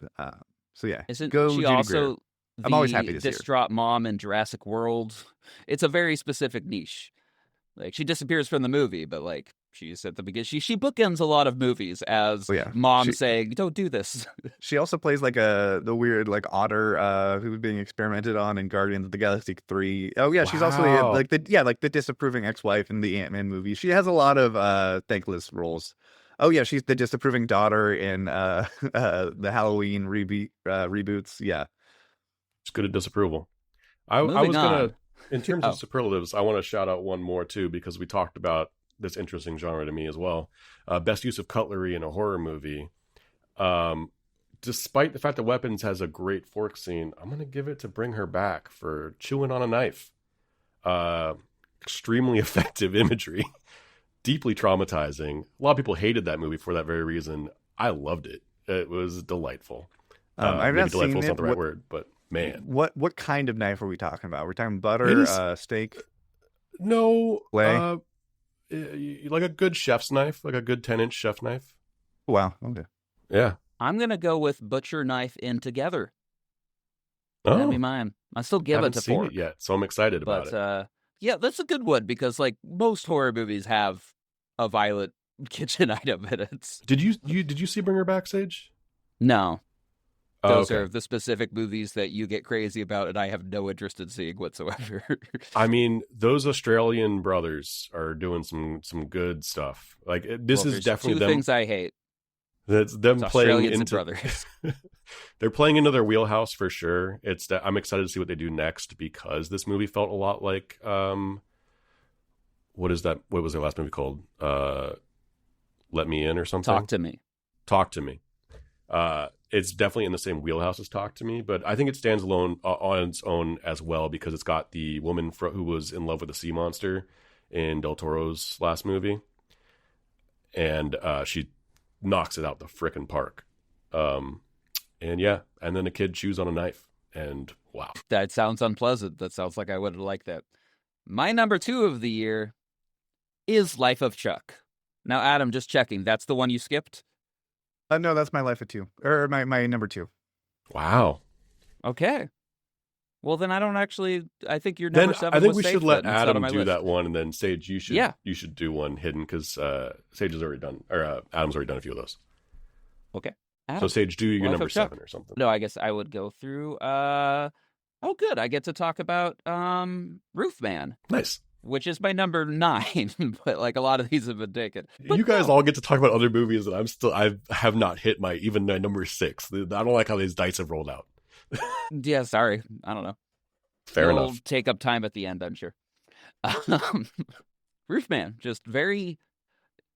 it's a very cute movie that has a sense of dread is probably the wrong way to talk about it. I But hear just it though. knowing that it's a Derek Sarafrance movie, it's like it's a happy movie where you know things aren't going to work out. And Channing Tatum is among our most charming film stars, and these are the type of movies that I want to see him doing. And it's a delight to see Kirsten Dunst. Stacked cast the whole way through. I had a blast with Roofman. It gave me a warm, fuzzy feeling. Yeah. I was really excited about it. I think I kind of overhyped myself a little bit for it. But it's an incredibly solid movie with deeply charming performances, like you said. And yeah, I think the sense of impending this is not going to work out is littered throughout in a really interesting way. I agree with you. Yeah. I have not seen Roofman. Sage and I weirdly went to go see a sneak preview of it, and by the time we got there, they only had seats in like the first row, and Sage took one look at it and said, "Nope," and we Yeah, left. I'm not. Reasonable. It would have been like Yeah. we would be looking up at the roof. It would have Why been would like you want watching the my Roofman on the feedback roof. on a movie where my neck hurts? Yeah. My letterbox review would have just been everyone's face is all distorted and squishy. I've unsubscribed from those previews altogether just because like this specific company is so militant about like we have to give up our phones and have them in bags during the whole thing, and then it's like a solid 30 minutes to an hour afterwards of you cannot leave until all these things are done. And I don't like being told what to do to that level. Like, I'm fine not taking out my phone in a movie. That's a thing I do in normal movies. I'm not okay with you confiscating my phone. Also, I'm done. I'd like to leave. And also, are you actually going to stop me if I try to leave? No, you're not. So why are you posturing? You can't legally do that. All right. All right. Well, Life of yeah. Gavin. my number 2, unless anyone has it at number 1, is Marty Supreme. We do not. The silence is deafening. I've heard this movie compared to Uncut Gems slightly unfairly pretty often, and I think that's an extremely apt argument. It is. They are. This singular Safdie is retreading what I think is one of the greatest modern films that they made, and hitting a lot of the same energy, a lot of the same tone. Almost like that's his style of movie and how he's interested in telling a story. And I'm a sucker for that. I do think that the fact that this movie is about ping pong, I love the star power of something that's untrusted or unproven, along with him being unproven. I'm a sucker for like pretty much everything in this movie. I think it's a little too long. I think that there is some side stories that we could have left on the cutting room floor, but I don't think that's enough this movie's such a fun time. All the performances are pretty stellar. The nods to the casting of this are all well deserved. Everyone is fascinating looking and behaving at like such a high level and filling out the world in such a fleshed out way. It's just a place I really enjoyed spending time. Yeah, it's definitely one of my favorite movies of the year. I really enjoyed it. The movie That was a little bit lower on my list, but I did really enjoy Marty Supreme. and Uncut Gems was your number one the year it Oh, came out. If I don't remember correctly, yeah. exactly, but I'm sure. That's Yeah. one of the coolest films I've ever seen of all time. Yeah, I Uncut think I Gems enjoyed absolutely Marty floored Supreme me. more than Uncut Gems, just because like there is like a fun sports movie in it. It's Yeah. like the same kind of like Uncut Gems is just like, do you want to watch a movie about a guy in a lot of debt? Mhm. I'm in a lot of debt in my regular life. I don't want to experience that vicariously. It is a Instead level at of least to like get- to make Marty's good good choices at to get ping on. pong. It's like, what if I was even more stressed and kind of driven to self-harm, the movie? Well, so what Marty Supreme doesn't have that Uncut Gems does is a surprising against type performance. Like it Well, I thought Yeah. they cast that one guy as not a murderer, which he is a murderer in real life. So I'm gonna you've have to for mentioned ask legal this reasons, before, I won't showed say up- what actor I'm talking Oh, about. damn it. Okay. Whisper it off, Mike. It's Gwyneth Paltrow. Ah! It was fun to see her again too. Marty Supreme almost had the opportunity to be our best vampire movie of the year. Sure. I'm glad that didn't happen. I'm gonna be. I never hope that's know. It seems like it's a good joke, and I enjoy the text that it adds on top of it. But I didn't need that. I'm pretty real happy to take the chance and jump into literally any alternate reality in the hope that it's better. one. So I'll live in the Marty Supreme vampire world. Fair enough. Sinners was almost about ping pong. So man, I love Sinners. It didn't crack my top 10 mostly because of the cinematography and some third act choices. Mhm. But if it had ping pong in it, I think that would have automatically put it in the top Well, 5. I mean, that's what that bar needs, and you Yeah. know they got plenty of space. Just throw up a ping Yeah. pong table in the back. Not everyone can be dancing erotically. Some people need to. Be playing There's some ping pong wallflowers erotically. at this club. Shout out to Adam's status, which is currently Raise the Roof Man. Adam, let's talk about Life of Chuck. Yeah, so Life of Chuck is a movie that I thought was going to have more love. It apparently was like a huge smash at like Toronto or Venice or like one of those festivals, and then it seems like critically it's been kind of almost like reviled. Like I know a lot of people who really Wow, don't like this okay. movie. One of my closest friends, her Letterboxd review of it was just, "This movie made my tummy hurt," which I'm like, I totally get it. This is a very sentimental, borderline Mm. saccharine movie. It just like I think absolutely worked for Sage and myself. I think because like if you've had a tough time, this is a movie about trying to wrestle with like the meaning of life and specifically the meaning of life in the end of the world. The movie's like structured in very interesting way. I think everyone kind of agrees like the first act is the best part of the movie. Absolutely. I understand people who like fell out of love with the movie as it went on, but that first act held all the way through for me. Because it's a very unconventional movie. I would say the premise is like the world ends when you die. And I think like watching the whole world disappear as the titular Chuck dies of cancer at 39, is just such a compelling thing. Matthew Lillard shows up. I think he gives also just an incredible one scene performance in it. Which when I saw him at LAX, I ran across the terminal and I told him, "Hey, you were great in Life of Chuck," and he said, "Thanks." He's great in almost everything. He's one of my favorite actors, I think. Yeah, My favorite but, yeah, I monologue in think- that is actually David Desmalchian talking about how Pornhub's missing. Which that was I did miss. This was another movie where I missed the first 10 minutes. The first time I saw it, I came in late, and I was like even more just confused by like what is going on in this world. Like what is this movie about? Because all I saw was like Mike Flanagan, Tom Hiddleston, Stephen King, sold. But yeah, I think the movie is just it's just got such a big open heart. It is a lot of monologues, but like all the monologues really worked for me.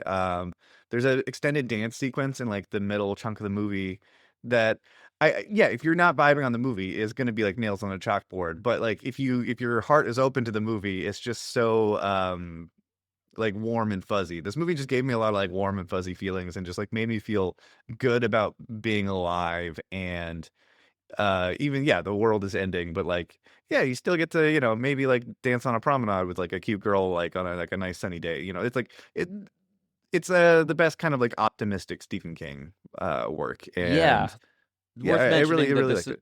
this is one of 4 Stephen King movies that came out, and this is that other side of things. And it's also Mike Flanagan, who's the king of grace. I've said it over and over, but this is a movie that has a quote that burrows into my soul at a time where I just need to feel warm and fuzzy. And that quote is, "You contain multitudes. Isn't that amazing?" And It's robbed of the context of the movie, I'm sure that means nothing, but it gave myself chills saying it. I am excited to see it and take in the tap dancing and also find out how that quote affects me. Yeah, In context. there's also a weird thing about this movie where I was like, why is Chuck's grandma like really hot? And then I realized it was because she's played by the lady from Ferris Bueller's Day Off, yeah. Ferris's girlfriend, who I will say, like, I think she's playing like canonically a grandma in Life of Chuck, but I'm like, still got it, still would, absolutely hit me up. Would also smash Mark Hamill. Yeah, Mark Hamill's in 2 Stephen King movies this year, and he's great in one of them. And I'm going to be honest, I think he's terrible in The Long Walk. I think just hire Clancy Brown. I'm sure they could have got Clancy Brown. I wanted to shout out that, or observe that this type of movie almost always makes it into my top 10 of the year. The like Can I ask- totality of someone's life mosaic. Mr. Nobody was the Okay. first one that like popped into my mind. That's cool. I'm excited to see it. It's the image wasn't the poster didn't get me, and that's kind of most of what I've seen. I don't remember seeing a trailer for it or anything. I felt like it was a little under the radar. It's a tough It movie snuck to through. sell, because it's so many different genres. Like the first third, it feels like an apocalypse movie, but most of it is just like a slice of life kid growing up kind of movie. But it's told in reverse, so it's like Benjamin Button. first act is like apocalypse, end of the world. Second act is like kind of like weird ennui of the middle-aged man, and then the first act or the third/first act is like Takes place at a school. like a young kid growing up, Yeah. wanting to dance and also kind of learning about ghost stuff in his house, because of course it's a Stephen King thing, so there's always some sort of like supernatural. Oh, and also they can see And it's ghosts, a Mike Flanagan thing. So like, what if there's ghosts, but it's not really about that? Yeah, but the ghosts are always a metaphor for something. Yeah. What if there's ghosts? God, I love Mike Flanagan so much. I'm ready for Clayface. He's a All right. blind spot of mine. But yeah, I've been hearing his name don't watch the quite a bit. butterfly one with Tom Jane. Okay. There's a butterfly one with Tom Jane. Yeah, it's called like Before I Wake, and apparently it's bad. It's like the only Mike Flanagan movie no one talks about. All right, y'all ready for another dumb superlative? Let's do it. Most violent tree. Most violent tree. Got a couple written down. Gavin, you want to throw one out? I mean, again, I've only seen half of Train Dreams, but there is some pretty violent trees in it. I should say it is technically the Evil Dead Award for most violent tree, which does not apply this time. All right, Adam, do you have one to throw in? Okay, I'm gonna go Predator Badlands. All the trees that try to kill Yautja. There's a lot of them. Pretty angry trees, yeah. He lands on that planet and every fucking thing wants to kill him. Okay, I have the tree, the William H. Macy tree. Yeah, that was what I was talking from about. Train Dreams. The Widowmaker. The Yautja, the violent, everything on the planet of Predator Badlands. What a bop of a movie that I guess is not on any of our top 5 lists, so that's a pity, but I guess expected. If there'd been enough overlap, I would have gotten to talk about it. It is my number 11 of the year. And I have the forest from the middle of Train Dreams. And I have the forest from the end of Die, My Love. And the winner is the surrounding area of the city of Paradise in The Lost Bus. Oh, okay. Bit of a bummer there. Yeah, a little bit. But the objective correct answer. Did anyone see Lost Bus? Adam? I did not see it. Oh, that's right. I took someone else. Usually a lot of the TGA screenings I end up taking Adam to because he's closest. So we went to one of those, but it was in the tinier theater and it was supposed to be with Paul Greengrass, and this like ended up just being its own screening. That movie, I did not know what it was about going in. because I've never Yeah, seen a it's less not in the marketed title film. for sure. Yeah. Yeah. I feel like he should change his name for that movie because like all the grass gets burnt, so it's like hmm more like Paul Burnt Grass. Charred grass. Yeah. Yeah, Jesus Christ. Paul Soot. Yeah, Lost Bus by Paul Soot. Check it out. Paul No It- Grass. Yeah.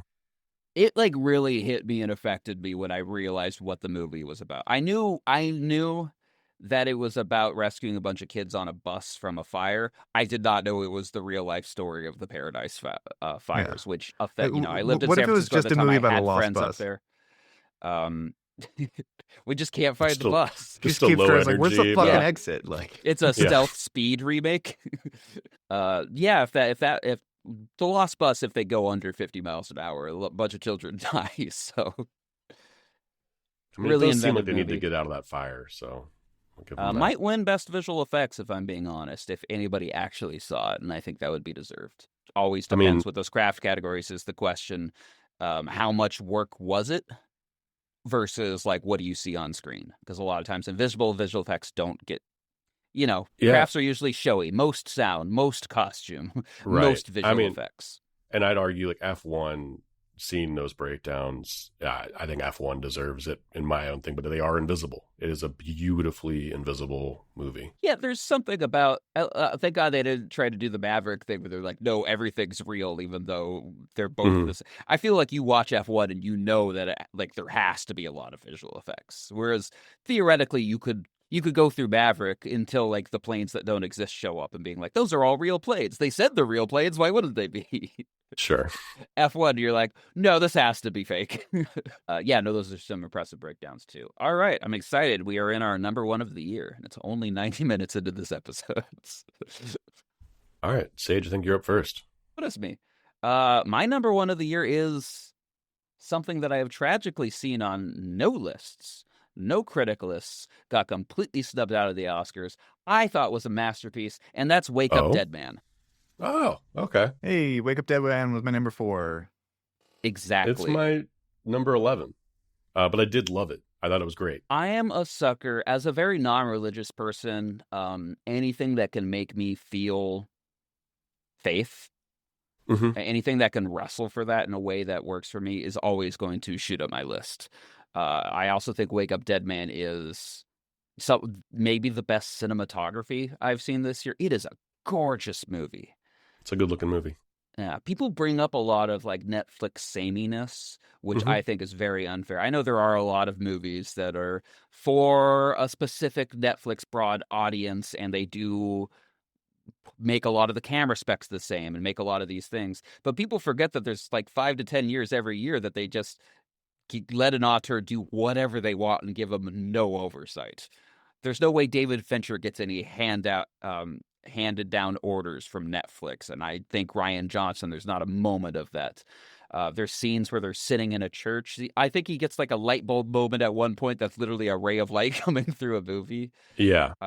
It's my favorite of the Knives Out movie. I like all of them, but this was the only one that left me with a holy shit moment. And I will say, my favorite movie of every year, I know it the instant I watch it. And I don't always need more of an explanation or justification than that. You just watch it, you're just like, holy shit.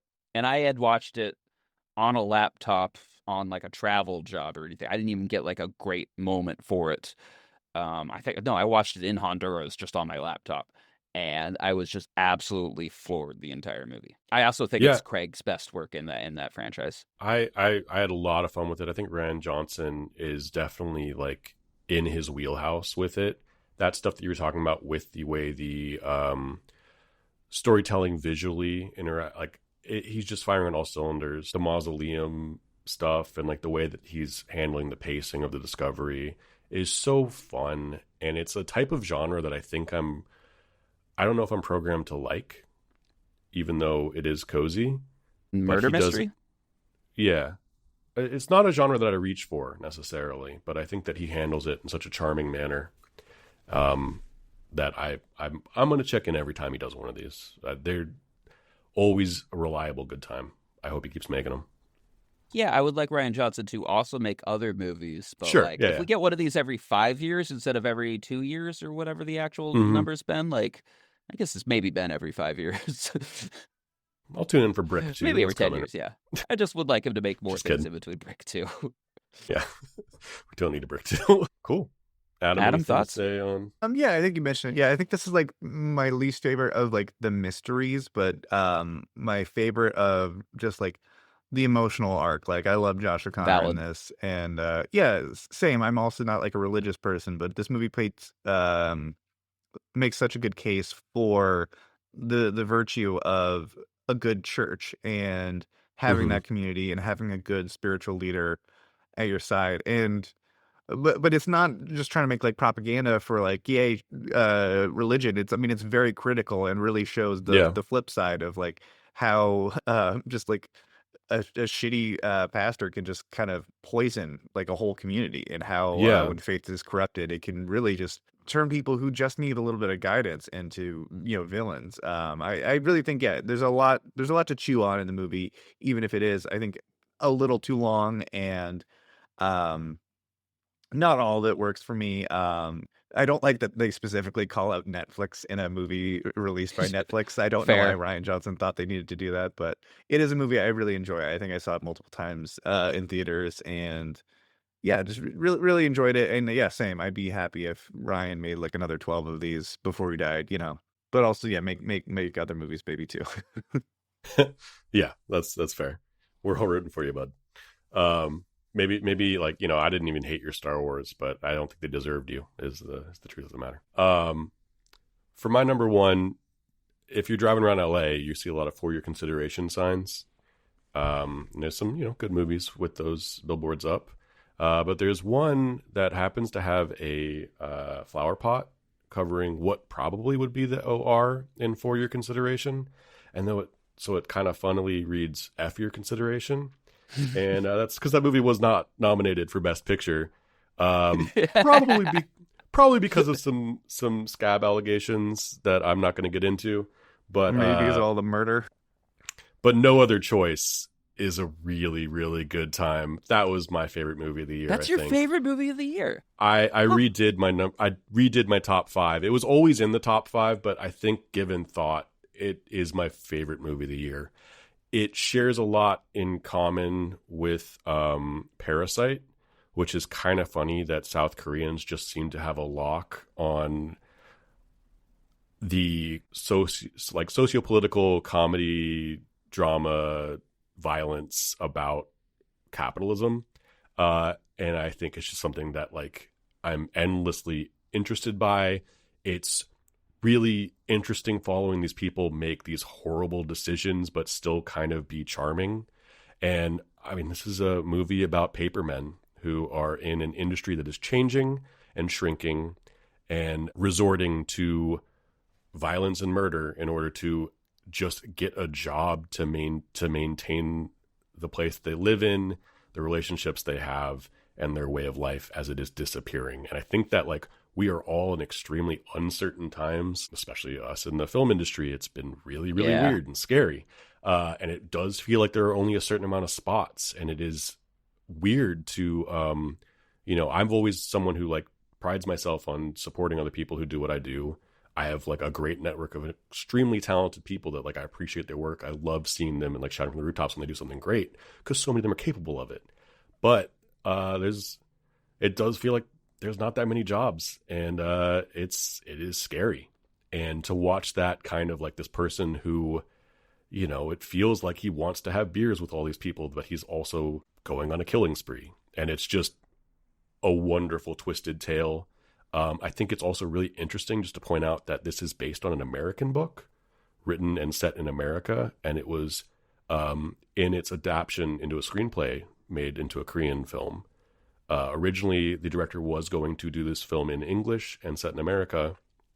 And he decided to change that when it came time to make it. And I don't think it suffers at all from that. I think it's a really unique and beautiful text. Everything firing on all cylinders in terms of craft, and the performances are all astounding, and the editing and comedy in it is just wonderful. So I can't recommend it enough. I think it's a fantastic film. Yeah, I also like really love this one. It was so not what I thought. I should give it another shot because like, I spent, I think, most of the movie being like, okay, Why what are is they your speaking deal? English? Yeah. Yeah, I was just like trying to get on like the movie's wavelength, I think, the whole Hmm. time, because like Yeah. Park Chan-wook really doesn't make like comfortable movies. Like every one of his movies, it always kind of feels like a puzzle that's like, or it's like training you how to watch it, and You you didn't don't find really get it Stoker until like the comforting? very end of the movie most of the time. But yeah, as someone who's been unemployed for a lot of the past couple years, yeah, that really hit close to home, and I loved, yeah, just seeing how much, yeah, all the people he's murdering are just like other versions of himself, and like we should just be able to like get along and like work with each other. Instead, we have to just like, yeah. What I think I love about the movie is that it is just kind of like it's the unspoken subtext of capitalism made text. It's like, yeah, you're supposed to just beat this other person. You're supposed to just be better, but like by beating them out of that job, you're kind of dooming them to being destitute. So you're essentially killing them, and this just movie just makes it a lot more literal, in a ways that's like, yeah, it's very fun. Did you get a little bookmark when you bought your ticket? They gave me like I a did little bookmark not. that like had seeds in it, and I don't know what I do with it. You were supposed to like plant it, Yeah. which is kind of fun. It's interesting swag. No, I got no swag from that.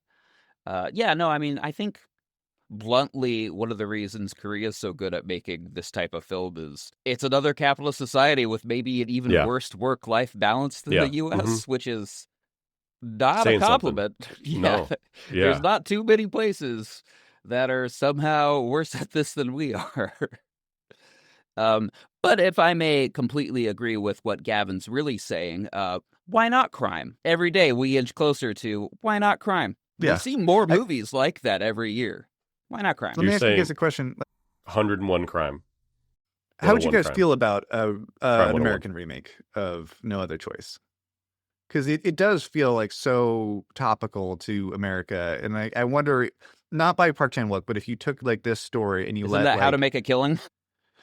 yeah, I mean, I guess, yeah, there have been a lot of American movies with very similar premises, but I don't know. I'd be interested to see, I don't know, like an I'm trying to think of who I would want to make that, but I think there's a Well, way to make this Eli movie. Roth had that like office killing movie not that long ago that I didn't see but kind of wanted to. Didn't look as well thought out as No Other Choice. I mean, I think this is a rich genre that you can definitely play in. I'm excited to see How to Make a Killing. I haven't seen it yet. I was until I heard reviews. Oh, okay. They're not good. There's a reason you're not hearing much about it. Yeah, I think I wonder. I have not read the text that No Other Choice is based on. I kind of want to, and I do wonder. I would probably give it a few years before they do that, but sure. I mean, Even though we are in a more international box office than ever before, and the idea of American remakes used to kind of gross me out sometimes, nowadays I'm kind of all the more for it. Like, sure, why not? Yeah. Hey, wait, why If don't you you can just have justify Yorgos? it.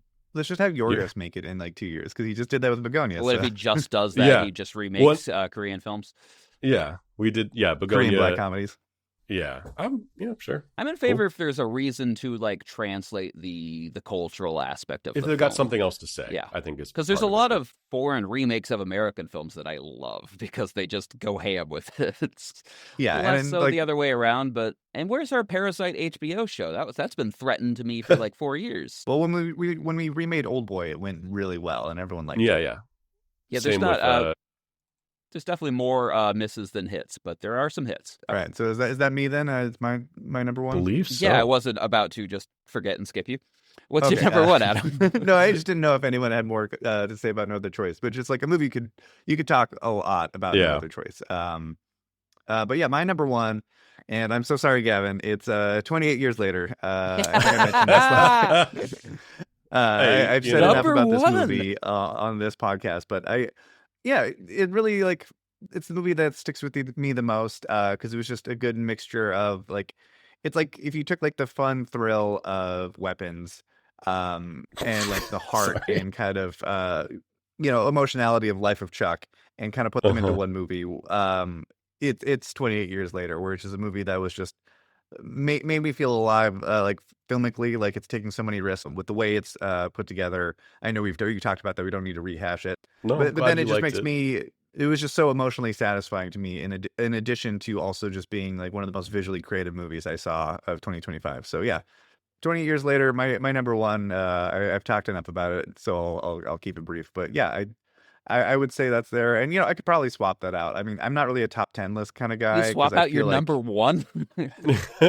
well, no, I mean, like, top 10 lists are always hard for me because it's like, Sure, yeah, they're I think a inherently lot of, silly and they change. It's a time in your life, etc. Yeah, yeah. yeah. And they're also, I think people kind of gravitate towards picking movies that are on other people's top 10 lists. So it's like, yes, I do believe that a lot of people do think that like One Battle After Another is their favorite movie of the year. But like, so I could put that high on my list, but it's like it wasn't my favorite movie of the year. The other movies I mentioned, I think I had a better time with. I got more out of, even though I know like maybe if I went and saw One Battle again, I would see what other people are saying about it. So I feel like you can't make a top 10 list unless you've like seen every movie released like No, multiple times. I was doing my list of movies that I've missed that were things that I was really excited about, and it's too long for me to mention on this podcast. I missed so many movies last year There that are I was too many excited movies. about. Yeah, I mean, I've only And yet missed they're not half of higher than it. let's not say that too loud because there are not. But yeah. Yeah, so yeah, we could skip a rebuttal of 20 years later. A movie that I do Yeah. love, but we did a whole episode about it, Gavin and I. So Yeah, I think that I've covers said it. what I said. I will And say it's I'll not rewatch at even some my point. favorite. It's not even my favorite 28 years later movie to come out in the last 12 months. Sure, but we're not talking about that one yet. So No. But spoilers for next year's still goodies. I think Bone Temple will be on that list. exciting. I want to do one more superlative, and then I do want to do a look forward for next year about what we are really excited about. I want to throw out some honorable mentions at some point too. We've talked about most of the ones though, but I want to mention two that we'll get angry fan mail if we don't mention specifically. It's about time we get angry fan mail. We've just been getting all these glowing accolades that I'm so over it. All right, so this is the this is also going to double as your biggest disappointments, but this is the Ethan Coen Award for wait, I thought you were good at making movies. And this is for any movie that you expected to like based off of the talent involved. It's obviously named after a director, but if it's also like a pairing of actors that made you excited for something and you just like, you walked out of it just really confused as to how it could be as very not good as it was. My Feels nomination like a for low this, thing to blow. because I didn't actually see Honey Don't, Uh-huh. is Highest to Lowest. I cannot believe how bad this movie was. I think it picks up and it's got great moments, but it is a repairing of Spike Lee and Denzel Washington. It is a remake of a movie that I love, put in a direction that should work, like change it from a Yeah. shoe salesman to a hip-hop mogul. Let Denzel be a hip-hop mogul. It And does sound then fun. The biggest crime in this movie is the score. It's also got some terrible non-Denzel performances through it, but the score does nothing to... It's not a propulsive hip-hop score. It barely does anything with its whole conceit there, aside from some very fun A$AP Rocky stuff. It's got this score of like a mid-90s political thriller, and it's very heightened, it's very melodramatic, and it's just bad. We talking strings? We're talking strings. Strings Okay. and some trumpets, but it very much feels like what you would expect in like a political drama in the 90s. Yeah, no, just very bad movie. Just with some scenes that I genuinely love. I was excited But- about it when it got announced, and I haven't seen High to Low. I really want to. I hear that's incredible, and I generally like Spike Lee. I think he's someone who takes big swings and mostly misses, but is always interesting to me. And I respect him consistently taking chances and leading with an authoritative voice. Authoritarian. Yeah. Just a real totalitarian real message. Real fascist director is yeah. No, I think that him having such a specific style is what makes him one of our greatest living filmmakers, even if they're not always movies for me. So it's a bummer to hear how no one kind of seems to be talking well of that movie that I was interested to check out, but now has fallen way down on my 2C list. Adam, did you see it? Yeah, We saw it together. I saw it with Sage, and I also kind of hated it. But at least I think Spike Lee was drunk at the Q&A. Spike Lee was you got to drunk hear at him the talk Q&A, about which it. was very entertaining. Yeah. He just he said Brooklyn, and then someone shared it. They just talked about Brooklyn for a while. Most of this movie does not take place in Brooklyn. He just started telling like a random story about Malcolm X for no reason. I'm like, do you know what movie you're here to promote, Spike? Wild. No, my problem with the movie is that I think High to Low. I've also not seen it. It's playing at the Academy Museum, so I want to check it out. But it seems like it's a movie about class, very much like like No Other Choice. Hmm. Movie like reckoning with class and like capitalism. And Spike Lee, I think, can't make a movie critical about class and capitalism because he's incredibly wealthy and successful. And so the movie contorts itself into all these weird like cul-de-sacs because Interesting. he Bummer. can't consider the fact that maybe Denzel Washington's character shouldn't have everything that he has and live like on a giant penthouse on the top of a skyscraper, because then Spike Lee would be saying, hey, maybe I don't need all of this money myself, and maybe I should pass off my stuff to the next generation. It's like a weirdly like backwards kind of movie in the way it's constructed. It's about, yeah, like a guy who starts at the top, stays at the top, and ends at the top. And it's like, whoa, that's not really an arc, Spike. And also just as like a police procedural, like as a mystery, it's just really incompetent. There is like a fun train chase in it, like about It's 2/3 of the real way good. through. Yeah, and So then Anthony there's like a Bravo shows fun, up as himself at a Puerto Rican Pride Fest, kinda. It's yeah. Sure. great. Cool. Um, so for my choice, I'm jumping ahead. Sorry, because No, you're good. I feel Go like ahead. it's relevant. I agree. Um, Fuck Gavin. Why not crime? Yeah, sorry, Gavin. I'm gonna mention the movie Nuremberg. Hmm. I was gonna say Ella McKay, but I think, like, to be honest, it's like James L. Brooks. I think Yeah. hasn't made a good movie in a very long time. I was glad he had another swing at the plate, but it was a bad swing by like an 80-year-old man, and I don't want to shit Kick talk him like while a he's guy down. who I think Yeah. is just kind of Let him walk out, Similarly- get a dug out total in peace. sweetheart. Yeah. Similarly, I wasn't shocked that I didn't love a Spike Lee movie this far into his career, but that should have been a home run. But So Nuremberg is a Nuremberg. movie made by James Vanderbilt, who is a good writer. He has a lot of like great credits. Recently we like worked on like all the new Scream movies. He has a credit on Zodiac, and like Nuremberg's just such an interesting story in like world history. I was really excited for this, and I love Russell Crowe. But man, did this movie just like, it was just like baffling, minute to minute. Every creative choice made me like scratch my head. Like, it's not a courtroom procedural at all. It's a movie about Rami Malek playing a therapist, like therapizing Herman Goring. So it's just a lot of like boring scenes of the two of them in a room. But it doesn't have any insights into Herman Goring as a person. It's just a lot of like Rami Malek becoming friends with him and then being like shocked that he did all the Holocaust stuff. Like, there's literally a moment Jesus. where Okay. like they screen actual Holocaust footage, like liberations of the camps in the movie, and then Rami Malek like storms out, and then he goes and yells at Herman Goring and be like, how could you, as though it's like a romantic comedy, and he just found out like, it was all a bet or whatever. And Wow. I'm just like, there's also just like a absolutely cringe scene later on where like Rami Malek's like partner it's like, I'm also German, did you know that? And it's like, you're supposed to be like, what, Germans can be good too, also he's Jewish, what? Like, and then like this guy literally has to like explain what the final solution is, and I'm just like, yeah, we know. Like, it's like a movie for dummies that is weirdly, it's not pro-Nazi, but like it's so bad in terms of how it's like structured and its POV that it ends up almost inadvertently sympathetic. humanizing the Nazis. Yeah. Like, there's a moment, spoilers for the Nuremberg trials, a lot of people get hanged, and they hang some people.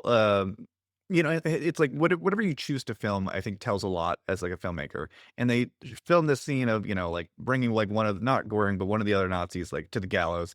And like the guy's just like sobbing and crying, and like Rami Malek kind of goes in and like calms the guy down, and like I think I get James Vanderbilt's trying to like kind of make some sort of like humanist portrait of like these people aren't like monsters, like human beings will do monstrous things, but like, why are we choosing to empathize with this Nazi as he's being executed for reasons he absolutely should have been executed for? Nazi It's reasons. just- It's just a really kind of like tone deaf, confused movie that I heard some people like, and I don't get it because it's just like not effective in any way. And also I think Rami Malek's not a good actor, and I think this is like my last. This is like my last But he's a Mr. straw with Robot. Rami Malek. I think I'm done with Rami Malek after watching. You didn't like him hanging Nuremberg. out in the background of Oppenheimer, waiting to talk?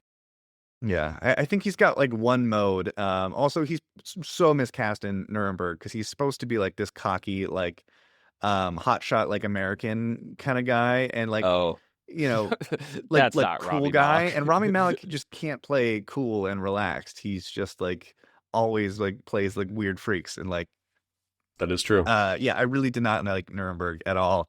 And it was a real bummer. I had high hopes. I was like really excited to see it because I love that story, and it's a very timely story, and what they chose to focus on was infuriating. I'm like still mad about that movie months later. Yeah, I like the focus on this being something that you were excited about by someone you find exciting. That it was a big disappointment for me. That was easily caught stealing. I thought you were going to say 28 years later.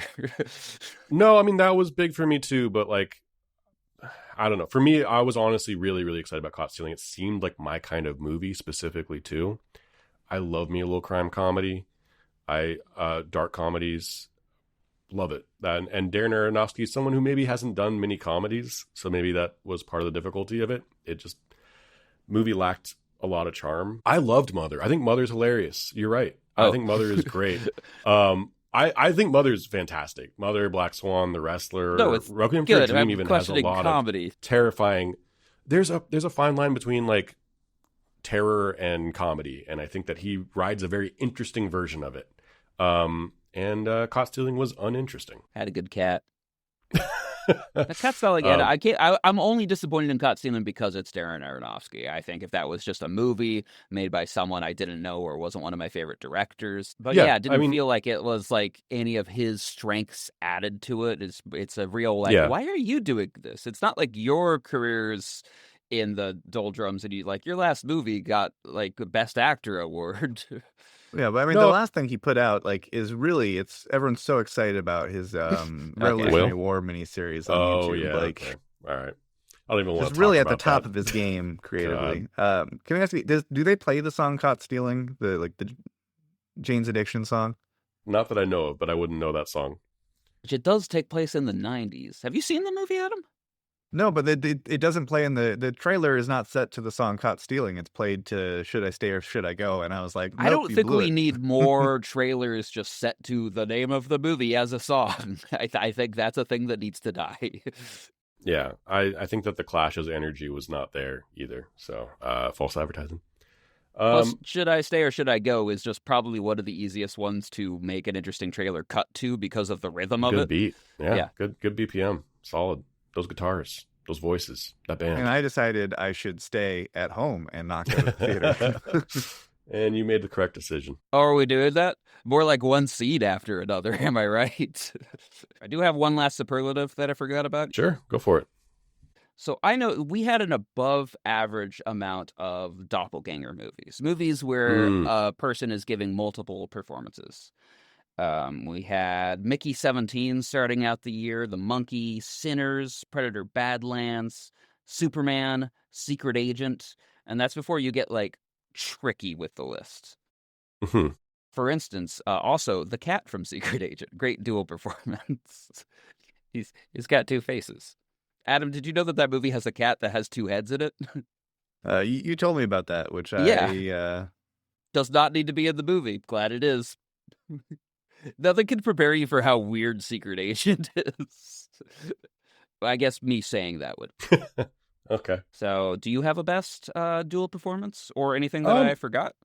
Yeah, I'll shout out, which was just shy of my top 10. Twinless has an amazing dual performance of the same man, Dylan O'Brien, playing two brothers. And the movie jumps through time, and you get to see both of them interact with the other kind of main character. Twinless was amazing. It's such a good movie. If you haven't seen it, I highly recommend it. You're the only person I've ever heard talk about it. I will watch it, but only for that reason. It's really good. I went to high school with the director, and so I'm too jealous of him to watch it. Yeah. Hey, like we said with No Other Choice, go root for people show up. Get over it, Adam. Yeah, no, I've met him before, James Sweeney. He's a nice man. He was like a year ahead of me. I didn't know him in high school, but I'm happy an Alaskan made it big. I'm not. And Dylan O'Brien, That's you great. know, we've talked already some about he's in a Sam Raimi movie that's very good. Yeah, he's great in Send He's Help. blowing the fuck up. He's magnificent in Twinless. But yeah, that would be my vote.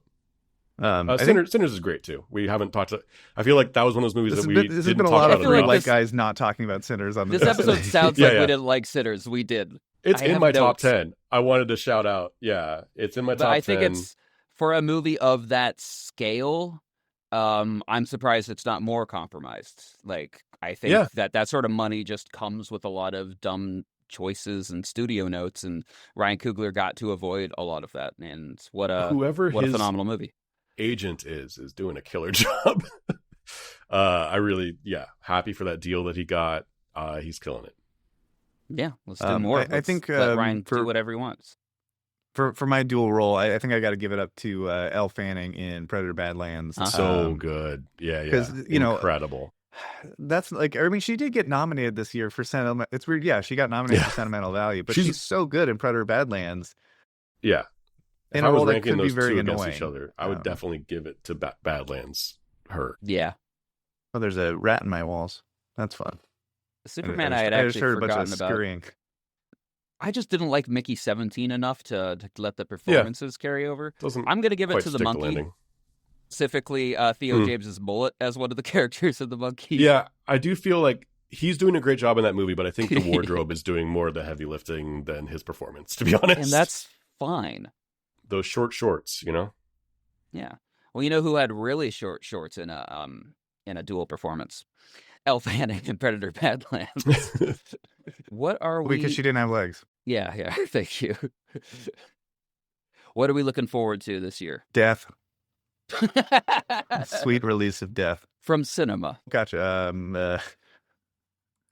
Honestly, not much. Wow.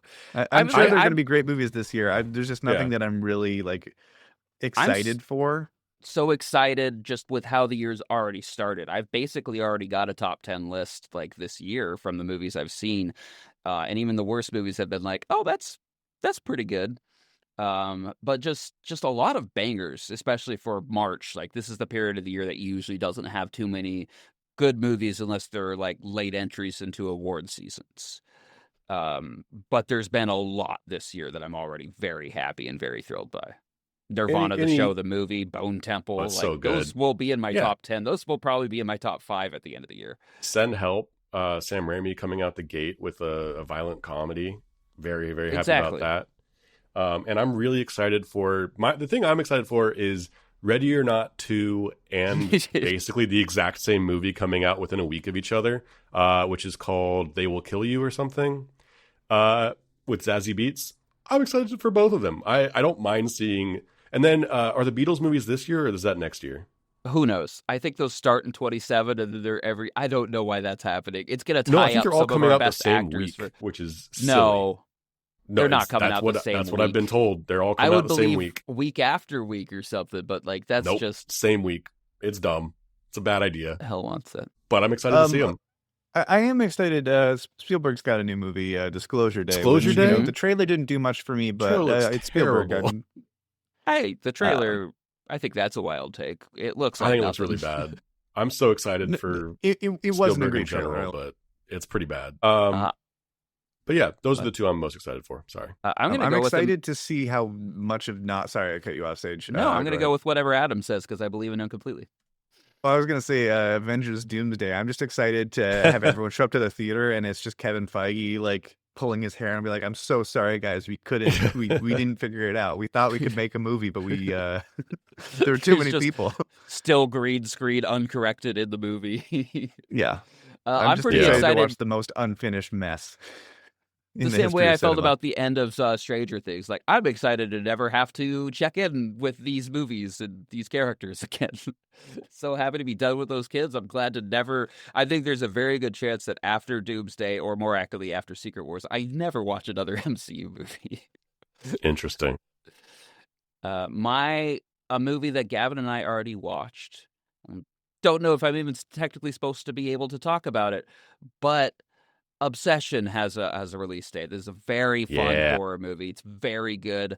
I don't think they'll mind me saying good things about it. it's just good. Keep an eye out for it. Obsession. Yeah. Oh, I'm obsessed. Sage and I guess we not supposed to say it, but we have seen the new Boots Riley movie, and I think we both enjoyed what we saw of it. I think I enjoyed it more than you, Sage, but I didn't it's enjoy certainly being wild. held in the theater for an hour afterwards and not allowed to leave. I am excited Yeah. to see that one. You definitely liked it more than I did. I It'll Love probably Boosters win is this the title. year's Lakeith Stanfield Award. He's expected in that one, though. Yeah, well, yeah, that's fair enough. Yeah. That is a movie where the credits appeared, and there was a lot of people that I didn't realize I had been watching them in the movie. That's always fun. Interesting. Yeah, I just definitely a want to movie cap worth off. being excited about. Cap off. I just want to cap off by mentioning the 2 movies that were in my top 10 that didn't get mentioned. One of them specifically because we will get fan mail about it. Is K-pop Demon Hunters. It's fucking great. It's such a good time. And if you haven't seen it, you should see it. If Didn't you were even at see all it. intrigued, you should see it. If you weren't Wasn't really at all intrigued, intrigued. you should see it anyway. It's great. that's me. It's a good time. You found a category for me. Companion is the little movie that could for me. I really, really enjoyed the tone of that one. I enjoyed that Was one that a your lot. top Performances 10? are all super strong. That was my number 6. Wow. So again, none of my top 5 were any of your other choices, so I didn't get to say any of the other top 10 movies from Should've mine. reversed I them. thought for sure I'd get to mention Companion, but yeah, I really enjoyed Companion. It's a really good time. You should see it. That's all. We got to go see a fun Jack Quaid double feature where he presented Novocaine and Companion, which the only movie that Novocaine's I a didn't get delight, to too. talk about in my top 10 is If I Had Legs, I Would Kick You. And I did talk about Wanna that a see bit, but it. I want to remind I do wanna everyone see as it. well. It's my Yeah, award for... That was the You can original make a title for movie like Predator this? Badlands. Also, Jessie Buckley's probably going to get it for Hamnet for Best Actress, but Rose Byrne all the way. What an incredible performance from someone that I've always loved and I've never gotten to see get a showcase like this. Also, I'm just movies about, like, I don't like my kid. Pretty great. We need to talk about the child. We need to talk about the child from If I Had Legs, I Would Kick You, which if you've seen the movie, you will understand why I don't remember their name. Watch the movie. Get back to me. Any final wrap-ups from Adam? Anything on your top 10 you need to shout out? No, not really. I mean, I think this was a good year for movies. Because there's still a lot I haven't seen. Like, I haven't seen most of the international movies. I honestly want to rewatch the big 2, Sinners and One Battle, because I did enjoy both of them. They just didn't, neither of them like fully clicked for me. And I'm like, sometimes when that happens, I'm like, am I the problem? Like, did I just not have an open heart? Well, you are on that Christmas adventure waiting list. Yeah. No, I do think One Battle is just very long. I don't know. I love what Paul's doing, but I kind of want him to get back to rewriting his scripts before he starts filming. Like I You just kind of miss wanna- the days when he would actually get everything like tight and like down to a certain page count and then get a budget. And now he's just kind of like making it as he goes. And it's impressive how much he sticks the landing, but it does make for a longer landing, And someone is just hammering outside my house. Okay, that's fun. Well, okay. speaking of things that are too long, let's get out of here while it's still under 2 hours. Sure. Thank you for listening. All right. Hope you had a good Yeah. time. Write in with your favorite movies that we forgot to mention. And, if you argue with Scream any of at our us. opinions, yeah, Scream at us online. do that. Some of you know where we live. You could just scream at us. Yeah. No bricks through windows or nothing. But if you want to slip a strongly worded letter into our mailboxes, that's okay too. Adam, thank you for joining us. Sage, yeah, thank you thanks for having me. guiding us through this mess that was our Still Goodies second annual. By the third annual, I'm sure we'll have less figured out. So come on back next year. Deteriorating formats. And as always, why not crime? Oh, one more thing. Best cunnilingus in a movie. Hey, thanks for hanging out with us again on Is This Still Good? You can find us at StillGoodPod on Instagram or send us a formal complaint to stillgoodpod@gmail.com. We love hearing from you. Please give us a like or review wherever fine pods are casted. It helps us trick those algorithms. You can find me across platforms at Hold for Playing. And I'm at Gavin V. Merck. Join us next time, whenever that may be. Bye.